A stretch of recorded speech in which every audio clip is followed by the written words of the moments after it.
All right. But I'm going to accept.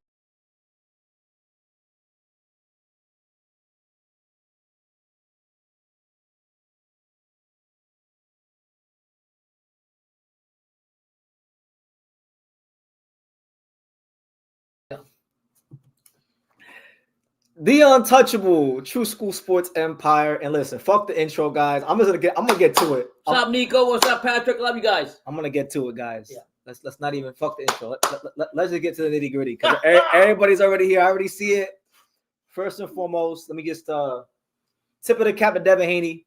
I didn't think he was gonna do that tonight. I stood on this. I stood on Brian Norman Jr. winning probably harder than anybody in boxing media. Just about as hard as anybody in boxing media. I really thought he wasn't going to go in there and win. He didn't do it. And, respect to Devin Haney.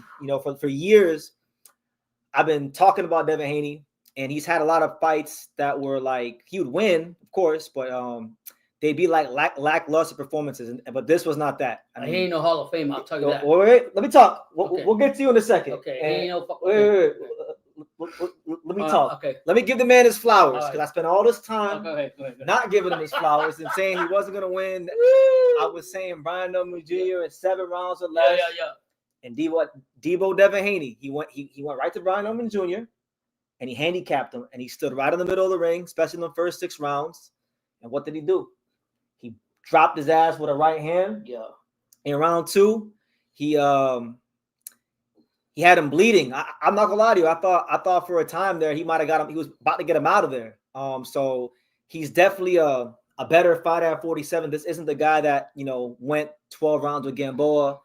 It's not the guy that fought Ramirez. So I'm wrong. I mean, I'm wrong. I give him his flowers. My dad's gonna refute what I'm about to say this, but one thing about me, guys, I take my wins and my losses the same. That's right. And one thing that I said before this fight, I said, look, and that my dad will disagree with it, and maybe some of you guys out there will disagree with it, but I'm gonna stand on what I said. I said if Devin Haney beats Brian Norman Jr., they should put him in the Hall of Fame. So, in my opinion, no. Listen, you talk about no 130. Let me finish because I know you're not allowed to say. Okay. You're talking about 135 undisputed, all right, 140-pound champion. Now he went up. He beat a guy. Listen. He beat a guy that was longer than him, younger than him, in his prime, coming off of one of the greatest knockouts of all time, and he completely handicapped him. Look, for a lot of years on YouTube, a lot of you Devin Haney fans have been, in my opinion, overinflating what he has done up to this point. Tonight, he finally showed, in my opinion, he ain't no fucking Hall of Fame. Pound for pound greatness. So for me, look, he will disagree. He will say that Devin Haney is not a Hall of Famer. He ain't no fucking In my opinion, in my eyes, I think tonight Devin Haney has stamped himself as a Hall of Famer. Listen, I think that. He accomplished a lot. He's a promoter, a young guy, accomplished a lot. He had the odds against him hold on. He had the odds. Let's give the guys credit. I am. But I'm gonna start there. Start. Okay. I'm gonna say before you get to the Hall of Fame stuff. Fuck that bullshit. He's not a Hall of Famer. Give me your thoughts on the fight. Okay. Give me your thoughts on the fight. The fight was great on Haney. Haney came in there, changed his game plan, stayed in the pocket, fought with Norman, which I didn't expect him to do. I thought he was gonna jab more, which he did throughout the fight, but I thought he was gonna keep his distance. He didn't do that. He actually stood in the pocket and tested Norman. And Norman, hey, it happens tough times. You know what I'm saying? But I mean, tonight was his night. We got to give the flowers to him and Mr. Bill Haley because I was riding on Bill Haney and him all through all this thing. And I have to accept that. I was riding with Norman in Atlanta, and I'm still going to ride with Norman in Atlanta whether they lost or not. They're going to be back. They're going to come back again. I believe that. But for you to tell me that Haney's a Hall of Famer. All right. For like 10 minutes. Okay. For 10 minutes, say what you got to say about that. Because really, about the fight? Hold on. Before about Devin Haney not being Hall of Famer. But before you say that, I want you to get it out now because really, I talked a lot of shit about this fight, and I was very, very militant about Brian Norman Jr. So I I don't want to say anything on my end that makes it even sound like I'm taking even an ounce of credit from Devin. He went up there tonight. He fought a bigger fighter, a younger fighter, very much close to his physical prime, and he beat him. We're giving him handicapped. We're giving the flowers. That is true pound greatness. No, he's not. Come on, Brandon, please. Look who he fought. He fought fucking over. Wait. Hold on. Cook. Okay, I'm gonna give you 10 minutes. I'm gonna say what I gotta say. I don't give a fuck about all that. Today belongs to Haney and Bill Haney, Devin Haney and Mr. Bill Haney. And I ride with them the whole time because I'm riding with Atlanta and I'm riding with Norman and Norman Jr. And I'm still going to ride with Norman and Norman Jr. even after this, regardless of what you all motherfuckers want to say. But I'm going to tell you straight up, I disagree with my son. About Haney being a Hall of Famer? He is not a fucking legit Hall of Famer. I don't care what you say. You don't think it's... He fought a broke dick Australian fighter twice and went up there. In his hometown. So he went there in his hometown, went over there, came back and won that. That's great for him. But that doesn't, to me, that doesn't just stop me as a great fighter. He accomplished a lot. He's got a lot on his resume, and the story's not end yet. But he's not, to me, he's not that it factor. Today, he was made that more valuable, where he did beat a favorite fighter in Stormy Norman. But that doesn't mean that fits him as a Hall of Famer. I'm sorry to tell you, he's got to show me more. He got to show me, prove me more. He's accomplished a lot. Can you just give him his flowers today? But no, I said that. Can we give him his flowers today? I said, like, Bill Haney. I don't even feel and comfortable. Devin, I'm proud of you guys. You won. You beat the guy that I wanted to win. Is he a Hall of Famer if he goes undisputed on 47? Huh? If he goes, okay, so he gets all the belts at 47. Is he a Hall of Famer at We'll that have point? to see. I'm asking you. I can't say yes or no because I got to see who's got to fight. I'm not going to say yes right now. I don't know. Okay. He's not. He just. Right. I got to see. All right. I'm going to cut you off real quickly because I need to. Okay. A lot of people are asking me to keep the same energy. In Pops, like I said, you know what's funny about this? Yeah. Before we came live, guys, before we came live, I was talking crazy and I was pissed off, and he was the rational one. Now we're here and he ain't rational no more. But the wine is kicking in. So no, I'm being real. So Pops.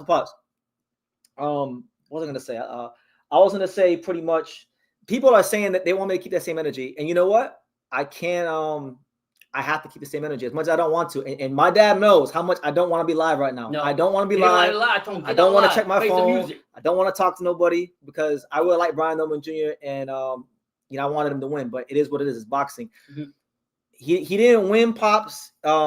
He tried to make some adjustments, but he didn't have the answers. And at the end of the day, whether I like it or not, Pops, I gotta say it. Brian Norman Jr. Exposed by Devin Haney. Oh no, that's terrible. And the reality that's terrible. Is, hey, you have to get credit to the Haney team. I'm so mad. They made adjustments. We haven't seen Haney stay in the pocket and did what he did. So we have to give him credit for that. I have to give him credit for that. He stood in there, but to me, the difference was that knockdown. That knock to me when he tapped and knocked down Stormy Norman. I think that was a shocker for Norman and everybody else. They were like, "Oh shit!" And then when he fought a smart fight. He kept his jab, kept his distance, did what he was supposed to do. If anytime no one would try to attack, right away he grappled, did what he had to do. He did what he was supposed to do. Norman didn't have it tonight. It happens all the time in boxing. It's not the end of the world, and that's it. But I will give the flowers to the Haney's tonight because it definitely belongs to them. I'm honestly, look, I'll tell you guys, like I knew Devin could. Obviously, we all knew Devin can box. We all knew he has a world-class jab. That's why he's got to where he's got to in his career because of his jab. But like I said, what I was impressed with more than anything was how he was able to hold his ground in the pocket, particularly in the first 6 rounds. You know, round 7 to 12, Norman had some success. He was able to have some success and win some rounds in the second half of the fight. I feel like the back half of the fight became more about, Devin Haney just grinding out those rounds and getting to the cards. But round 1 through 6, I mean, you couldn't have asked for anything better. No. From. So really, when you look at the fight from a tactical standpoint, there's nothing you can say. Like, I'm not going to sit here and say anything because, like I said, I take my wins just how I take my losses. If Brian would have knocked him out or won, you guys know I would have been on here top of my shit. But you know what? Devin Haney tonight, he showed true pound greatness. He did that. He proved that. And for all you Philadelphia, I'm gonna tell you straight up. I don't want to hear shit about you guys because your motherfucking boy didn't stand up and fight Stormy Norman when he was supposed to. So don't tell me, this is what would have happened if Boots did this. Boots didn't do fucking shit. He went to 154 like a bitch. So let's get it right. Look, give respect to Haney. I don't care. Give respect to Haney. No, you gotta chill. We're trying to get the kid his flowers. We're trying to get the his flowers. You're making it about Boots. No, because I don't want to hear Boots. I don't want to hear the fans. Nobody's mentioned Boots. Nobody's mentioned Boots. I don't want to hear shit about Boots. Nobody mentioned Boots. Okay. I don't want to mention. Okay. This is not about Boots. Yeah. Okay? Devin tried to fight Boots. Yeah. Boots fought Lima. We don't need to talk about that.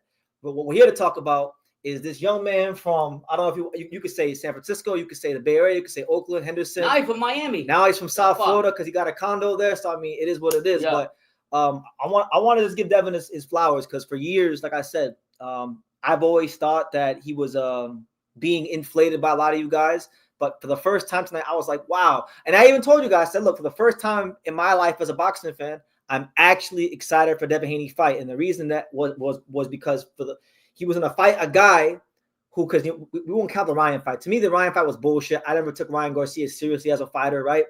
He beat the fuck out of him. Even though Ryan has a lot of natural talent, and I've said he's one of the most naturally talented fighters I've seen in the gym, I never taken him serious because he doesn't take boxing serious. So I don't want to hold that fight over Devin's head or talk about it. Damn mind. Listen, I don't want. He got his ass kicked. He did. No, he did. So you can't say that. He did. And you know what? No, you don't have to hold those head, but he got his ass kicked. And today he showed his heart and erased that, like you said. He erased that Ryan Garcia. Can I finish my sentence? Yeah, go ahead. I don't want to mention the Ryan fight. Like this is a fight against a guy who's not on steroids, who lives the life of a fighter, whose dad was a fighter, well schooled, coming off of one of the best, most vicious knockouts you ever seen. Actually, really, if you count Santiago from last year, 2 of the most vicious knockouts you've seen in a while in boxing. And what did he do to him? He actually, look, when a fighter goes in there and he handicaps and he does what he said he's gonna do under the lights, I think he do. You gotta give it to. And look. No, if I wanted to be petty, because I was telling my dad I was going to do this, but of course I'm not going to do that because I'm a professional. But if I really wanted to be petty, I could be like, you know what? Devin Haney said Brian Norman was a bum. Devin Haney said that Brian Norman is a creation of Top Rank, this, that, and the third. And I could have not given Devin credit, but we're not doing that. I'm saying, in my opinion, I mean, George Kambosos was cool because George was coming off the Teeth and Lopez win. Regis Prograis, I picked Devin Haney to win that fight. I didn't think Regis was going to beat Devin Haney in that fight. But this is a fight where I was like, nah, man, I don't see it. So when you go in there and you put me wrong to that degree, all I can do is just I'm not gonna take no credit from him.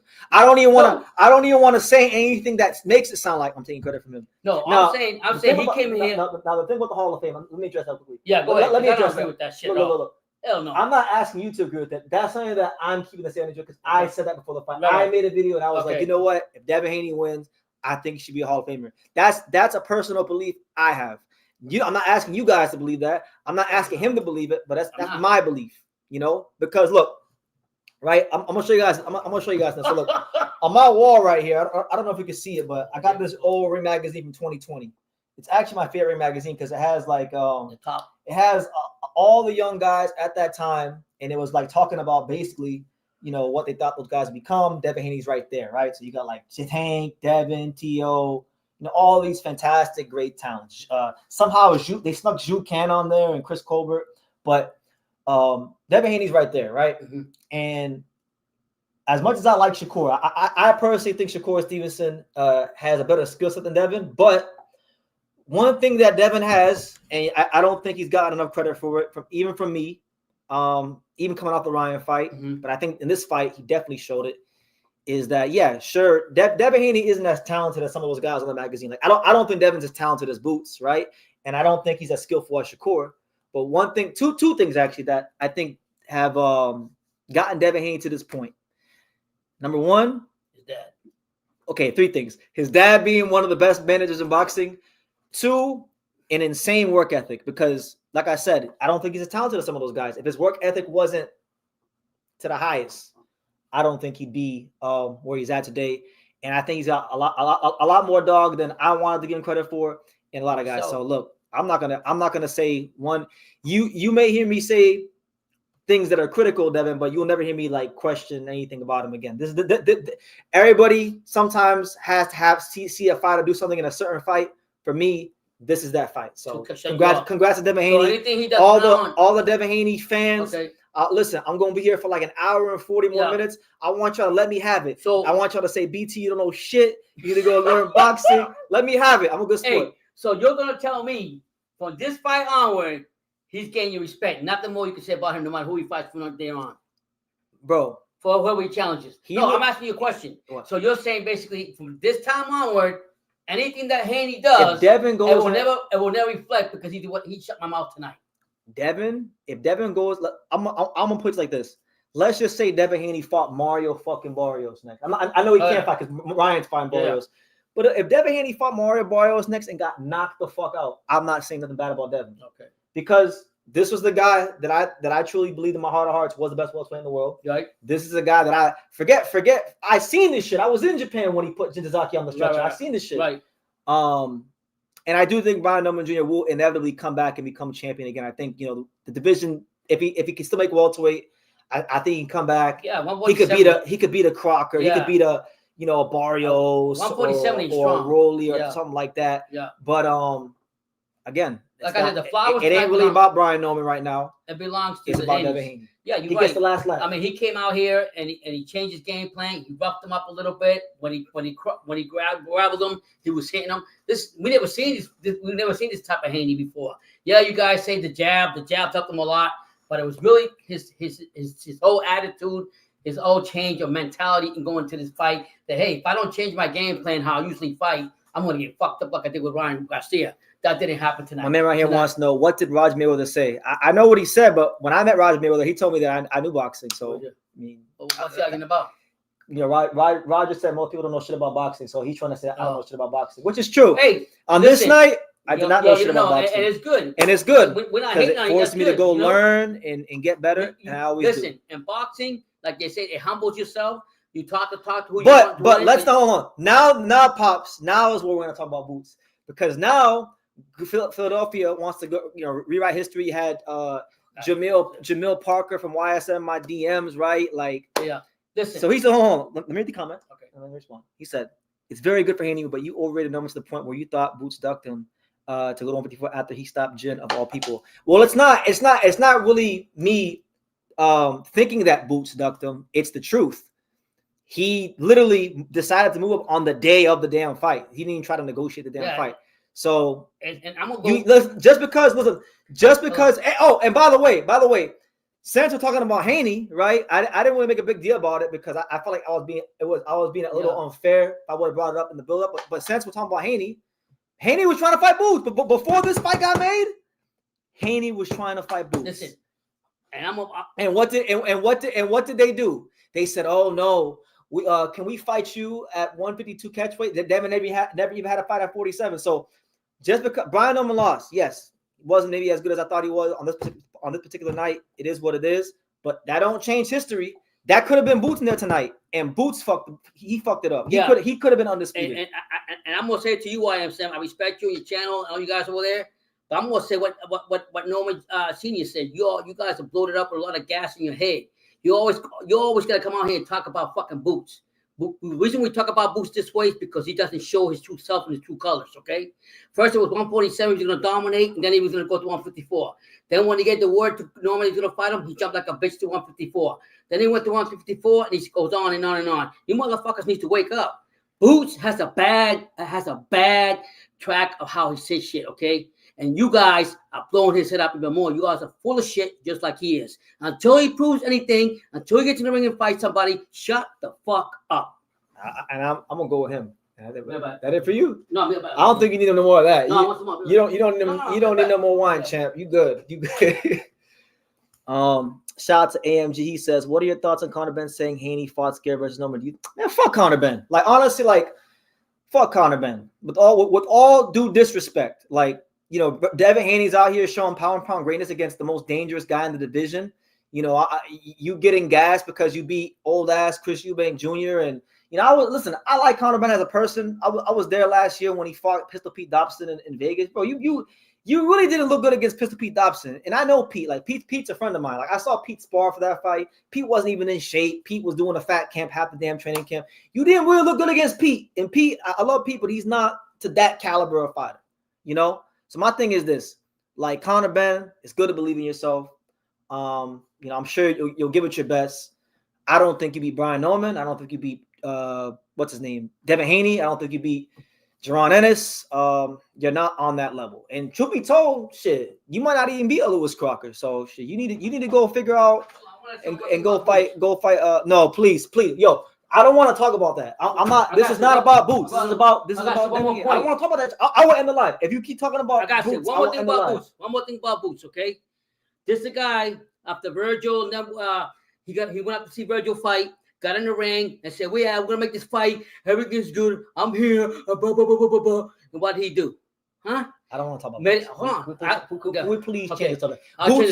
Boots, them like they're negotiating and shit. Like I don't want to talk about Boots. But what do y'all think, man?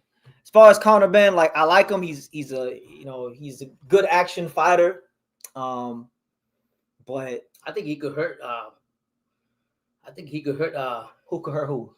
I think Ben could hurt Haney. Yep. I'm not saying he's gonna win the fight because the styles make fights, but I'm saying look, you don't think he's got that power to hit him? Conor Ben could not hurt a fly. Pistol Pete Dobson. An out of shape Pistol Pete Dobson. So you're saying it's great. He beat Eubank. Eubank is like, a bit older now. Mm-hmm. We know that he had problems making the weight. Like, he's a good action fighter. I'll give him that. He's a good action fighter, but he's not on that level. Yeah. And I don't like. I want to know what you guys think. Like, Lewis Crocker is viewed by a lot of people as the weakest champion at 147. He just won the belt against Patty Donovan. Who do you want? I'm not even sure he beats him. Who do you want? Where do you want Devin to go? Hold on. This is a Philly super chat, but this is a good Philly super chat. My man, 1988 Eagles fan says, you can see my pick and tell Arab Philly, and I will say it straight. Boots ducked Norman and Haney. The proof was all in his actions. Look, this is someone from Philly. Thank you. YM Sam, take some notes. That's like he knows boxing. He's been I'm saying YSM, take some notes from some Philly. Yeah. Look, what if anything, right? If you're now, I really don't want to keep talking about this because he didn't fight tonight.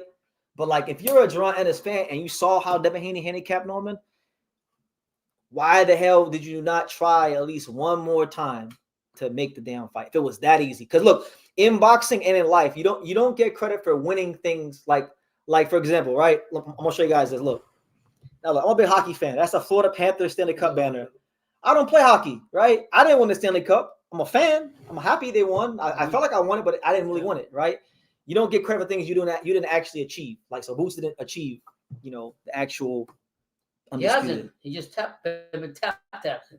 Anyways, so who do you want in the future? Who do you want now that Haney won that? Who would you like him to fight? I don't really think it matters who I want him to fight. I think it's pretty clear on what route he's going to go. Mm-hmm. The boxing industry and the powers that be have gifted Ryan Garcia a title shot on February 21st against your favorite fighter, El Azteca Mario Barrios, who has the same birthday as you, right? And if Ryan Garcia, I'm sorry. If Ryan Garcia, go say it, get it off your chest. This is the only time I'm going to say this. Get it off your chest. You need to write this on your Bible. Let me get on the camera right on you so you can say it. Say it. If because you want to say it, Devin Haney fights fucking Barrios. Well, no, Barrios fighting Ryan. I know the winner of that fight. But okay, let's say it's not Haney's fault. The division's not that great, right? Let's say for whatever reason, Barrios beats Garcia, which I don't see that happening. But if they have a fight, if Barrios and Haney fight, who you got in that fight? Haney. Haney. By knockout or no, I'm just saying Haney. I'm done. I'm so, this fight took a lot out of me. This fight. Listen, man, I've been covering boxing a long time, man. I can't really think of too many nights where I've been disheartened. So it's, like I'm telling you guys, it's not an easy live to go on, but fuck, it's part and parcel of the game. Yeah. You take the good with the bad, you take the highs and the lows, and it is what it is. If Brian Norman Jr. truly is what I think he is, he'll become a welterweight champion. He's gonna come back again in another year. Yep. And the better question is, where the hell does he go from here? I don't know, but let's hear this out. So let's say Ryan beats the Warrior, right? Okay, Barrios the Warrior. Is that a rematch with Haney? Well, who?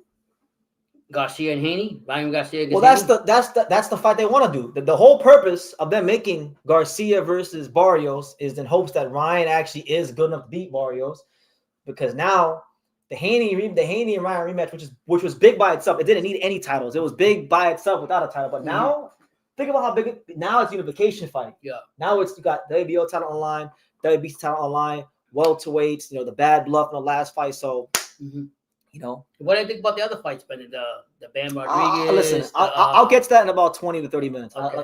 I really want to give Devin Haney. Listen, because what did that coach say? He said, what was that saying? The same way you criticize him, you gotta crown them. Yeah. So I'm a big believer in that. Like, for example, I can't be on here, right? Like you guys know, my buddy, one of my best friends in this world is Angelo Leo, right?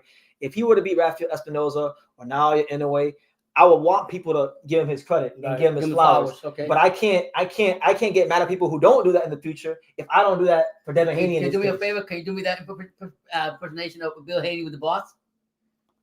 Bill Haney? Yeah, come on, it's a celebration for him. He says, we got the youngest boss in the game, Devin Haney. Hey, tell the motherfucker truth about that. Come on, David. Tell the motherfucker truth about that. You know what? Hey, shout out to Bill Haney, man. Bill Haney, I've always given. You can say what you want about Devin. I've always given Bill his flowers. I feel like Bill the one that was been one of the best managers in boxing for a long time. And I want to give Bill credit because I'm gonna tell you guys something about Bill Haney. 4 years ago? Like 20.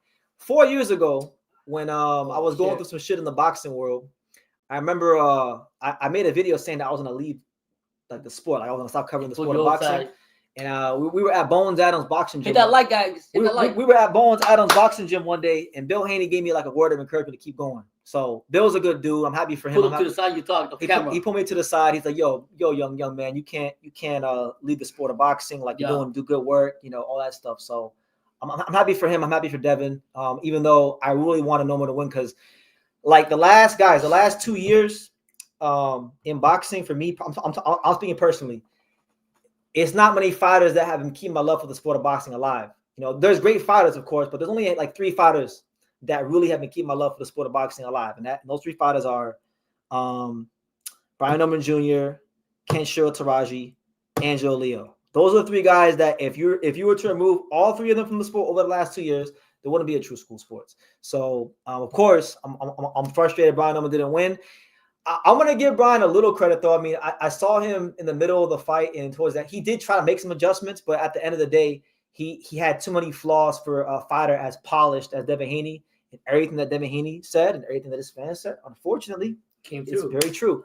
So the good thing is now, because there's an old saying that says that adversity introduces a man to himself. So now, no one got a blemish on his record. Now we're going to see just how great is Brian Norman Jr., and he has a chance to make his story better going into the future. So we shall see.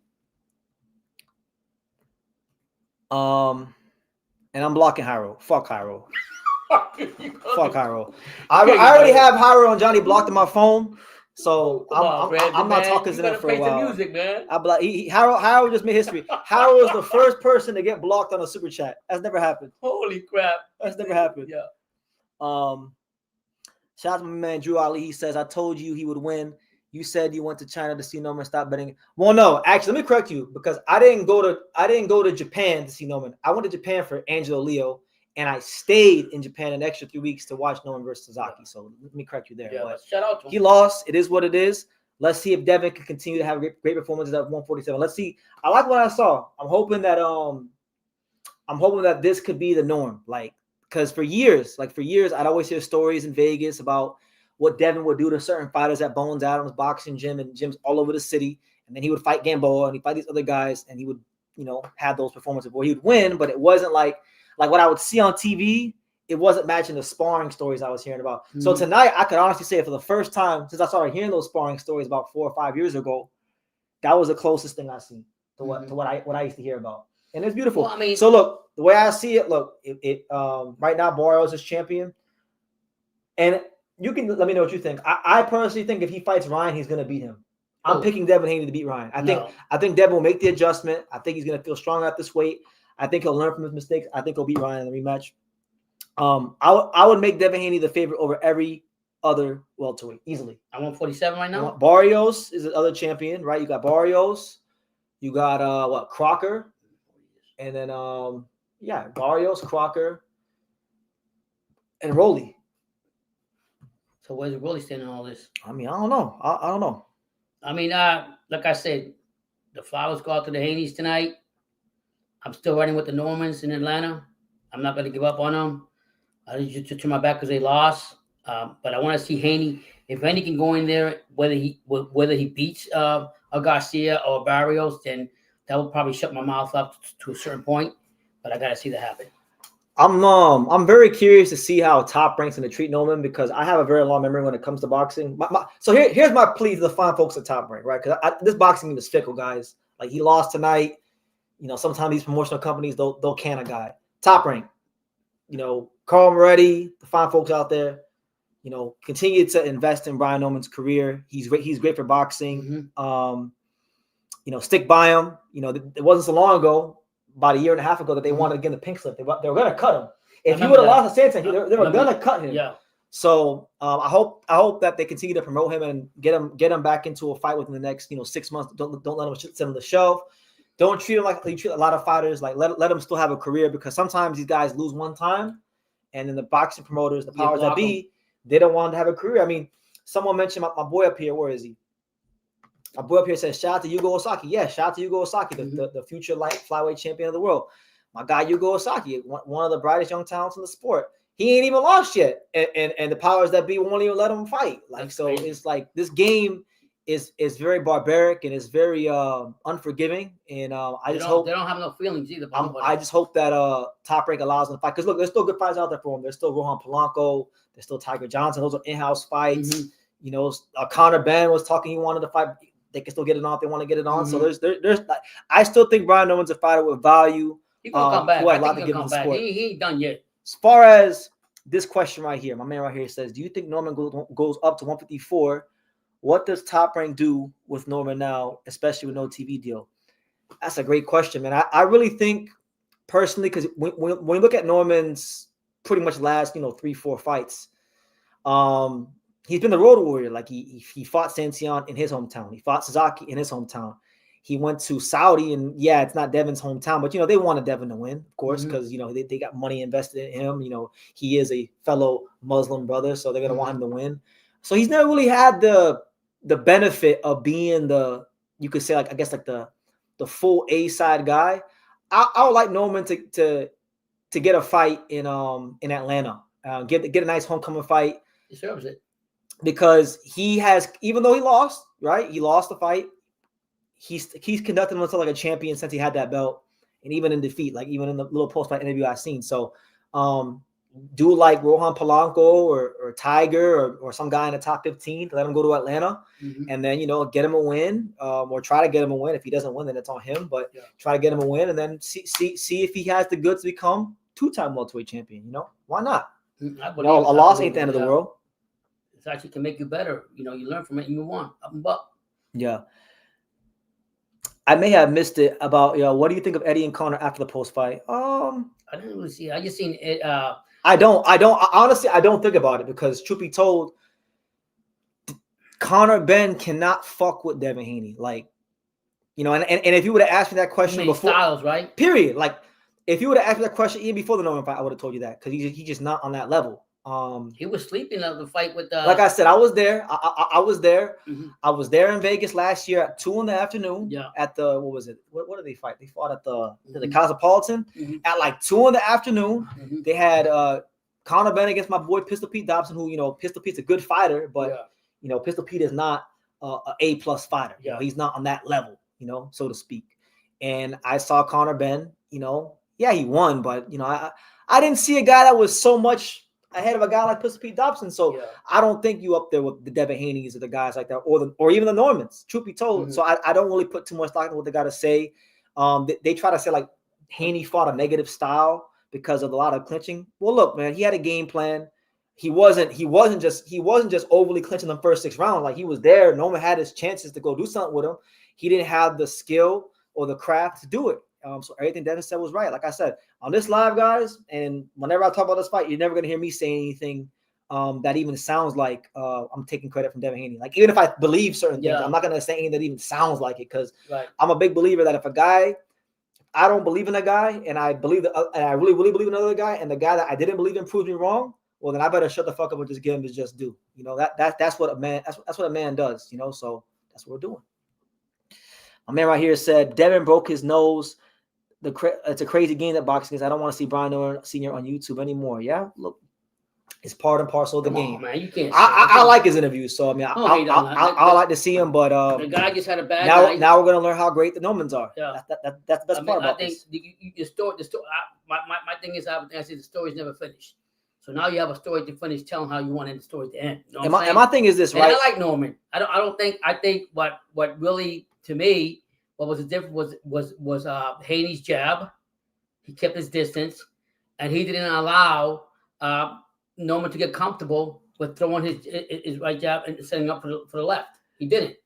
And the whole fight, it seems to me that Norman was not comfortable. And when he finally figured out in later rounds, it was already too late. Yeah. But shout out to Atlanta. Yeah, as far as someone asked me like what fights would I put if I was in hypothetically if I was a Norman managerial position, right? If I could manage Norman, which obviously I don't. That's the illustrious Adrian Clark. Let me see. If Brian Norman, if I could manage Brian Norman, let me see. I think a good fight, like as far as a good fight that I think will be entertaining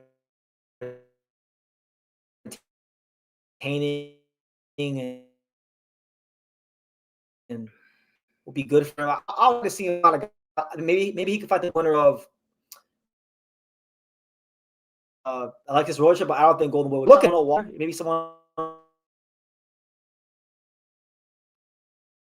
the lower top 15. Norman became a very he did a great job in the media, like in the build up to this fight. If you could get the Conor Ben fight, I would actually make it next. Norman and him? I think Brian Norman would still beat Conor Ben. Now, look, to be honest with you, that's not the kind of fight where I feel like it would help him work on any of his weaknesses because Conor Ben's going to be right there to fight. Open up doors for him to get back to. But it's a name and it's a fight that could easily fast track him back into the title contention. But the thing is, like, I don't think Eddie Hearn and the powers that be would match him that would want to make that fight. So I don't think it's realistic, to be honest with you. So you're probably looking at a lesser name. Maybe you don't think Rolly will fight him? Rolly's not gonna fight him. I don't think he would. I think Rolly's looking for the Pacquiao, the big money fights and things of that nature. So we'll see. But if I could, I would try to do something like that. Yeah. Haney has a masterful jab, but he really lacks finishing ability and killer instinct. Listen, man. He does. I agree with you. But today, his advantage, his game plan worked perfectly. Listen, he did. Man. He grappled. He hold on to Norman when he had to. He jabbed when he had to, and he did what he had to do. Listen, the great Evander Holyfield. I remember back in 2018 when I used to go to the Heavyweight Factory a lot. You guys know, for those of you who really watch True School, you know the history. I used to go to the Heavyweight Factory a lot back when the gym was really popping and Holyfield was there. And Riddick Bowe, shout out to them, great legends. Holyfield told me a long time ago, he said, in the ring, you got to fight the fight that works for you. So guess what? God gives everybody different gifts. Some fighters, he makes them physically strong with punching power. Some fighters, he gives speed. Some fighters, he gives defense. Some fighters, he gives distance control. Devin Haney's, yes, he's punching harder at 147, but his temperament isn't in there to go in there and finish you. That's just not him. That's not him. But you don't have the impact. He knows who he is. And that's why, and he's fought to those strengths as much as possible. That's why he's 3-division champion. I just say, like, pound. For me, it was a big maturing point for Devin Haney to show tonight that he can adjust and actually fight in the pocket and stay in there, which he did. I can't take that away from him. He actually stood there. I was like, holy shit. And he was jabbing, keeping his distance, but he stood in the pocket. A lot of you guys are mentioning you said Brian Owens fight Blair Cobbs or the guy Jack Cattle. So Ikao Esserman, Blair Cobbs, those are good fights. But I feel like I'm a big believer because I know how this boxing game is. I know how fast people can forget about a fighter, even if they're charismatic like Brian Norman Jr., even if they punch hard like Brian Norman Jr., have given highlight reel knockouts like Brian Norman. I really do think I would target a high profile name. I would target Conor Ben. I would target if you can maybe get a title shot somehow, I would go that route. I wouldn't because Ikao Esserman, good fighter, not a big name. Blair Cobbs promotes himself very, very well. Right. But again, I think there's some things Brian Norman Jr. needs to work on. And those like there's not like those guys don't have the styles that allow them to work on those things. In my opinion, but we shall see. Will Hitchens get Haney? Hitchens has stated that he needs that with the winner. Well, we'll see, man. Hitchens has talked a big game. New Yorkers talk. I like Hitchens. You know, I've even talked to Hitchens because I think he has a very good jab. Man, I'll tell you tonight, man. Devin Haney, like, he made me a believer tonight. I'll tell you that. I've been waiting all these years, all these thousands of videos I made for him to have a performance like this, and he finally have it. He's turned up to recall. So I've learned time and time again that sometimes a fighter can be super lethargic, but he gets sometimes a fighter just needs that real dangerous threat in front of him, and then they go to another level mentally. They focus more in the gym. They focus more in the ring. They're more, and that's what happened with Haney. He knew what Norman, if he wasn't careful in there, he knew that if he got caught the wrong way, what could happen to him against Norman. And so he fought a game plan that worked for him, that suited his strengths, and that's the name of that's boxing, guys. You fight the fight that works for you, and you as much. A lot of that credit, I'm going to go back to saying I'm going to mention this forever and a day. I have to give credit to Bill Haney, his mentality as a father to tell Haney, hey, look, yeah, you got your ass beat by Ryan. Come in there, do this and do this, and to be able to get him in his mind to get the game plan how to fight a champion like a Norman and actually go through it like he did is big. Mm-hmm. And you said the jab. As far as you said the jab. Someone asked me about Boca Chica for Brian Norman. Boca Chica just lost. He just lost a fight. He's not even anywhere in the top 15 of the rankings. If he was in the top 15, I would say yeah. But truthfully, I don't need to see the Boca Chica rematch. If you go back and you watch the fight, yes, Boca Chica dropped him, but everybody forgets about was no one was starting to beat the fuck out of him when he got up. Yeah. And then the fight got, it went to the cards because of the head clashes and things of that nature. So it is what it is. As far as Regis, now look, when I like Regis is a good fighter. I thought it was a good win for Devin, but that wasn't a fight where I wasn't sitting there like, I know a lot of people will say like, Devin was in danger. I know he thought Devin would lose to Regis. I didn't think Devin would lose to Regis at all. I was like, that was a very easy fight to pick. I was like, Regis. Regis is old now, though. To be honest, to me, this is the fight where I thought he had to show something, and he did. So he came out and did what he had to do. Respect to him. I mean, like the Regis that fought Haney. I mean, if we're just being honest, no feelings, no bias, no nothing. If we're just talking boxing. The fight right before Regis fought Devin, that was Regis's first fight with Matchroom. Because remember, Eddie Hearn signed Regis. He was talking him up as the best 140-pounder in the world. They gave him a homecoming fight at the Smoothie King Center in New Orleans, where he's from. He fought Danielito Zarilla. He didn't look so good in that fight at all. If I'm not mistaken, I can't remember if he got dropped or he got hurt, but I know he was in trouble somewhere in that fight. So like, even though he won that fight, some people thought he lost. Even though he won that fight, you can kind of see that Regis was slipping a bit, or he had slipped just enough for Devin to beat him. So while the Devin Haney Regis performance was very, very good, and I don't take anything from the performance, it wasn't one of those wins where I was like, Devin was in danger. Like this to me is at every fight in Devin's career, and yes, that includes Loma, because as good as Loma is, he's about old Loma.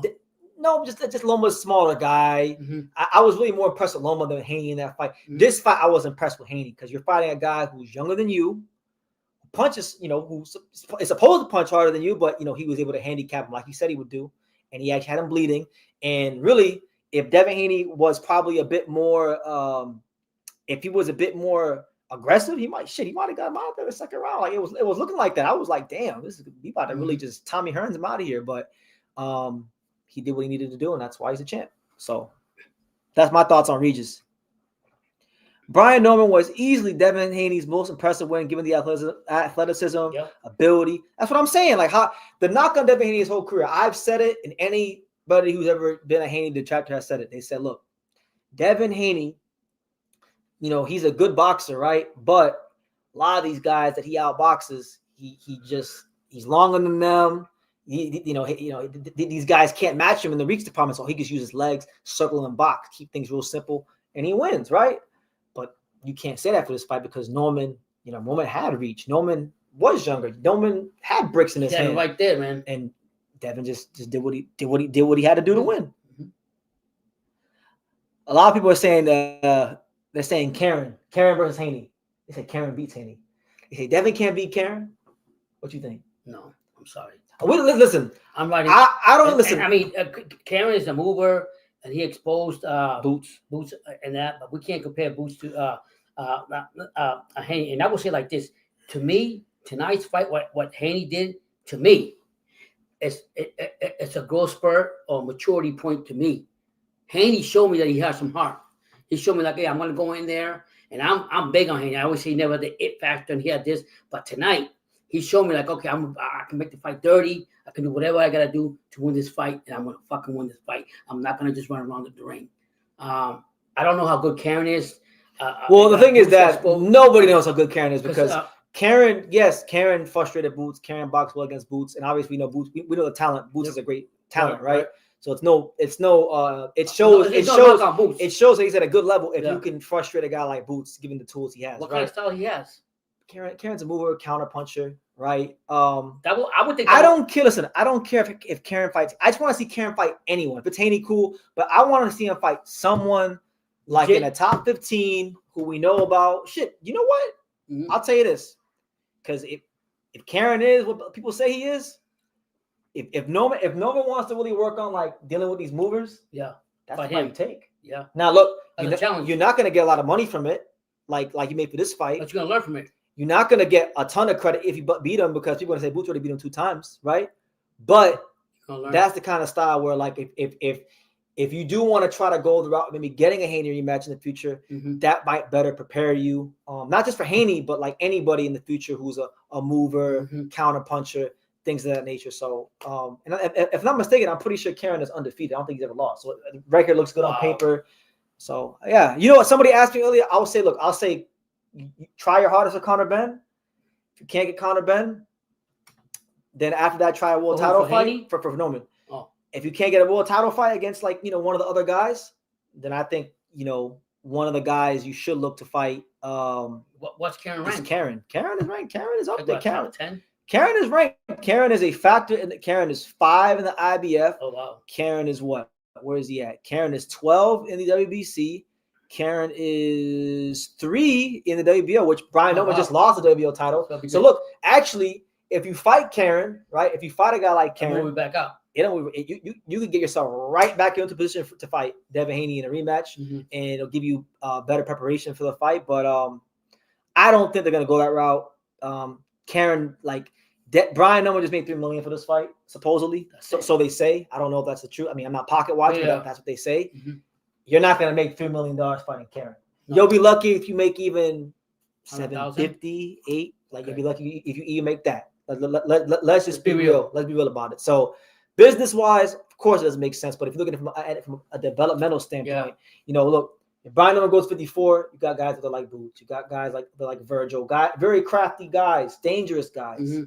Karen's probably, in my opinion, you guys can tell me in the comments, the most crafty fighter in the top 15 for just anybody. Okay, I think he's one of the most crafty guys. Period. So let's say after speaking. So let's say Haney doesn't get the fight with Barrios, doesn't get the fight with Garcia. Would you say it's most likely one of those 2 fights are going to happen to him, right? Who? For Haney? If Barrios somehow beats Ryan, I mean, Devin could still fight him, right? I think Devin probably pounce on it because let's be real, we all know, right? Like you guys know what it is with Barrios. But if Ryan wins that fight, then there's no debate on who's going to fight next. Like that's going to be his fight. They could do it. They're fighting in February. You talk about a rematch. The rematch. If they're fighting in February, and you pick him to win, I'm picking Devin to win. And you know what's funny? I think now I want to let it be known. I know I didn't get this prediction right? But I'll let it be known. When it came to Ryan versus Devin, I had the most accurate prediction in boxing media because everyone was saying Ryan by knockout, Devin by decision. I had Devin by disqualification. Now, it didn't end as Devin by disqualification, but Devin, it's a no contest.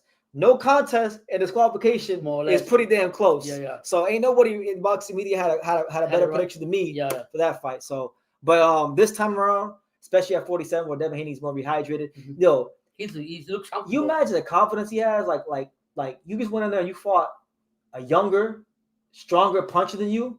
Like, okay, of course, Norman is different than Ryan. Ryan is faster than Norman. Ryan has more quick twitch muscles than Norman, right? Yeah. But still, he was able to go in there with a very dangerous prime puncher. I think they came with a good plan. They came with a good plan, and Haney showed like for me tonight. He showed me something different than I'd expect from him. I ain't say he's the it factor. He beat Norman. He did it the best way he could. Norman didn't fight a great fight, but he matured. To me, it's great to see a different fighter in Haney than I was criticizing for. Do I know about Tulani Mbenge? Yeah, he's a good fighter. African welterweight. I'm not mistaken, he beat Michael McKinson. His name's in the mix. But like, guys, one thing about this boxing game is like when you look at the rankings. So when I look at rankings, there's always like names you just know aren't going to get opportunities to their mandatories, and he's one of them guys. You know, the Tulani Mbenges of the world, Suleiman Sissokos, these kind of guys. Especially those are two African fighters. Especially these African fighters. If you're an African fighter, you're not getting a world title big fight until you're the mandatory. Right. And even then, if there's a big unification fight, you're playing the waiting game. So, yeah, I know Bobby's a good fighter, but I don't think he's going to get a big fight. Just if I'm being honest with you, like, Karen is a horrible matchup for Brian Norman Jr. We shall see. We shall see, man. I think Karen's a horrible matchup for everyone. Like, everyone in the division. He's a hard style to deal with. Because of his movement? Because of his movement, his timing, his counterpunching. It's just tough. Mm-hmm. But anyway, look, I spent an hour giving Devin Haney credit. I want to actually move on to some of the other fights because you guys are asking about the other fights. To be honest, like the best fight on the card, by far, not even close. And in my opinion, you guys can tell me if I'm exaggerating, but in my lifetime as a boxing fan, there hasn't been too many title fights better than Abdullah Mason versus Sam Noakes. Them two tonight. Oh man, they went in there and they really showed you guys. Like to me, it's rare, but there are sometimes in boxing where two guys who have never won a world title can fight each other and be viewed as world. Like even though Sam Noakes didn't win the fight, I still view Sam Noakes as a world champion. It was a nip and tuck fight. He had to make Abdullah Mason dig deep. You know, Mason has a seek and destroy style where really and truthfully, like it lends itself for him to get hit more. Like he's going to get hit. He's going to, be in these firefights because of his style. And that played right into what Noakes wanted to do because Noakes is a big, strong, stocky guy. And Sam Noakes was able to, I was really impressed. Like I watched him on film. I watched some fights of his, but he showed a lot of craft in this fight. Like he was setting up his punches real well. He would use the double jab to close the gap on Mason. He was going to the body really well. And every time it felt like Abdullah, because Abdullah had him hurt a couple times. It wasn't once. It wasn't twice. Abdullah was sharp shooting him, going to the body. And every time it felt like Abdullah was going to run away with the fight, Noakes had an answer over and over again. And it was just it was really, guys, truthfully, one of the great title fights I've seen in a while. So if you're going to be a champion for Abdullah Mason, what a way to become champion in a great fight. Truth be told, I know there's bigger fights out there. I know, like, you can go fight a Floyd Schofield. You can go fight a Shakur. You can go fight a Keyshawn Davis and these kind of guys. But truth be told, Turkey Al-Sheikh, a lot of these fights on the card tonight, like Norman Haney wasn't what I hoped it would be as far as being a great fight. Puma Bam was a sparring session. Oh, and then Benavidez Yard was one-way traffic. I feel like Turkey got to back up the Brinks truck, and they got to pay that young brother from Cleveland real nicely. Yeah. And you pay Sam Noakes real nicely, and do a rematch. It was a close fight. I feel like both guys represented boxing really, really well, and just like I said, a great, amazing world title fight. It was good, real good actually. I mean, Noakes was a heavy fighter, heavy-fisted fighter, puncher coming inside, and to see Abdullah take that and come back and do what he had to do. I mean, it's great. It's great for boxing either way. Correct. So for me, like, look, Sam Noakes, a lot of British fighters get criticized, especially by like us American fans. You know, we say like, oh, these British fighters are kind of soft and they got a rigid style and this, that, and the third. But Sam Noakes, he's okay with me. I don't care if he gets knocked out every fight. He put on a great, like one of the truly great title fight. So if I meet Sam Noakes, I'm gonna call him champ because he fought like a champ tonight. But what I will say about Mason, because I'm gonna say this: if you're a guy like Floyd Schofield, because I've had the dad here on this channel, and he said, Mason is not a threat to us. Mason is no threat to us. He said shit like that before, right? Mm-hmm. If I'm Floyd Schofield and I'm watching that fight, his dad, I'm getting a lot of confidence. Yeah, because you're seeing a guy in Sam Noakes with similar dimensions, but he's not as athletic. There's things that Floyd can do that Sam just can't. Right. And so I'll be getting even more confident in my conviction that my son's gonna beat Mason. But again, like I said, you gotta watch the fight. Just an amazing fight. I thought I had a chance to be a great fight. I thought people were not giving Noakes his just due respect because he was probably out of all these fights, he was probably the least known guy to most boxing fans. Because even a guy like Puma Martinez had been on some big Japan cards and things like that. He's been out there in the UK, not really been in no big fights. So he comes from a small city. Comes from Kent. He don't come from London or Liverpool or Manchester. He's from Kent. I don't know what the hell Kent is. I just know it's a random town. Right. So yeah. As far as like Mason's footwork, I think it's not. I don't think it's a footwork thing. I think it's a mentality thing. I think the next step in his evolution as a fighter is Mason has to become less of the butcher and become more of the boxer. He needs to start recognizing, okay, this is a guy I need to box it a bit more, and keep at range and run him into something, which he was doing at times. But then sometimes he would just abandon his jab and let Noakes, make the fight more of his kind of fight. So I think there's still some things in the ring IQ department Mason has to develop in, but that's expected. He's 21 years old. He's the youngest world champion in the entire sport of boxing. Wow. So all in all, great fight, and I look forward to seeing him develop. I've been saying that for a long time. I think Mason is going to be a three-division champion. I think, what Devin accomplished tonight, I think Mason will go on to accomplish later on in his career. I think he's going to become a champion at 40 and 47 himself because, I've seen him in the gym. I've seen him spar. He's an electric talent. He just needs to, develop his fight IQ a bit more, and he's really going to be going some places. I'm with you on that. Yeah. Mason, he's very talented. I always said that. Today was a good test to him. He got a guy from most of the British fighters that I call gumball fighters that are patters. This guy wasn't listed in that. I told you he wasn't. I tried this to tell guy you. was heavy fisted, and when he hit you with some heavy hammers. Yeah. So to see Abdullah withheld that attack and vice versa is a maturity for him. And like I said, I would love to see a rematch on this fight. Yeah, hopefully they do a rematch. A lot of you guys asking about the other fights, and my man right here said, "Do you think Bam will fight Ken Shiro on this field?" Listen, you were telling me about that. Yeah. We can't look past Ubaldo Garcia. Ken Shiro has to actually get the belt against Ubaldo Garcia. If Ken Shiro don't beat Ubaldo Garcia, there's no fight. Then no, hold on, that's not what I said. See, I made it a very big point to give Devin Haney his flowers. That's not what I'm saying. I never said Mason is going to beat Devin Haney. All I said was I think he's going to be a welterweight champion at some point in time. By the time Mason goes from 135 to 140 to 47, Devin probably won't even be at 47. All right? And even if he is at 47, I'm sure there'll be a belt for you. Probably go for that belt and win it there. Right now, obviously, I favor Devin, but because Mason still has some things fight IQ-wise he has to work on. Maturity. But I do think at some point, whether it's I think Mason will be a welterweight champion, no matter who's there. I think he's getting a belt at 47 at some point. But to correct you, I never said he's going to be Devin Haney. I said he's going to accomplish later on in his career what Devin Haney accomplished tonight. That's what I believe. That's what I've been believing. I've been saying it since like 2022, 2023.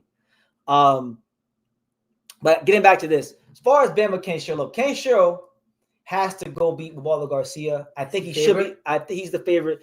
I think he should be Ubaldo Garcia, honestly, because he's a better fighter than Ubaldo Garcia. But Ken Shiro's at that age, guys. And listen, I told you guys. I just told you guys about 30 minutes ago. I said, look, Brian Norman, Angelo Leo, Ken Shiro. Those are my three guys. As far as the guys that have been single-handedly keep my love for boxing alive.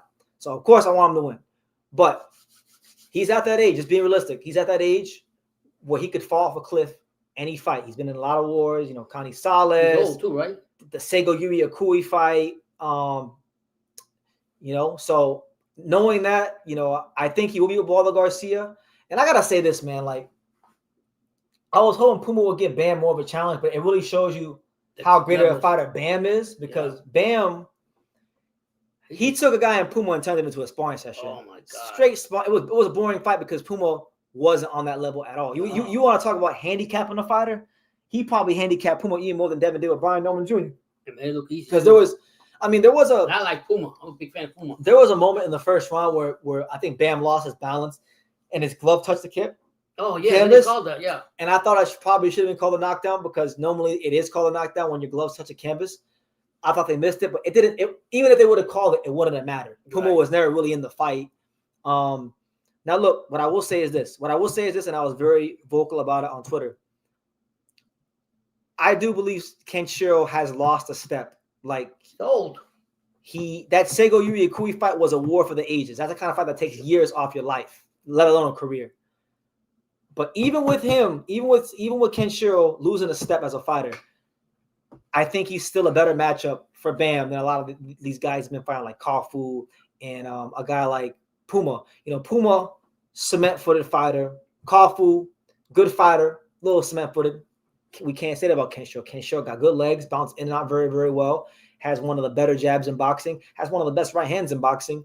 I think, you know, Bam should be favored to win because he's the younger guy, and you know, Kenshiro has been in a lot of wars, so it's the perfect time for them to fight if he gets the belts.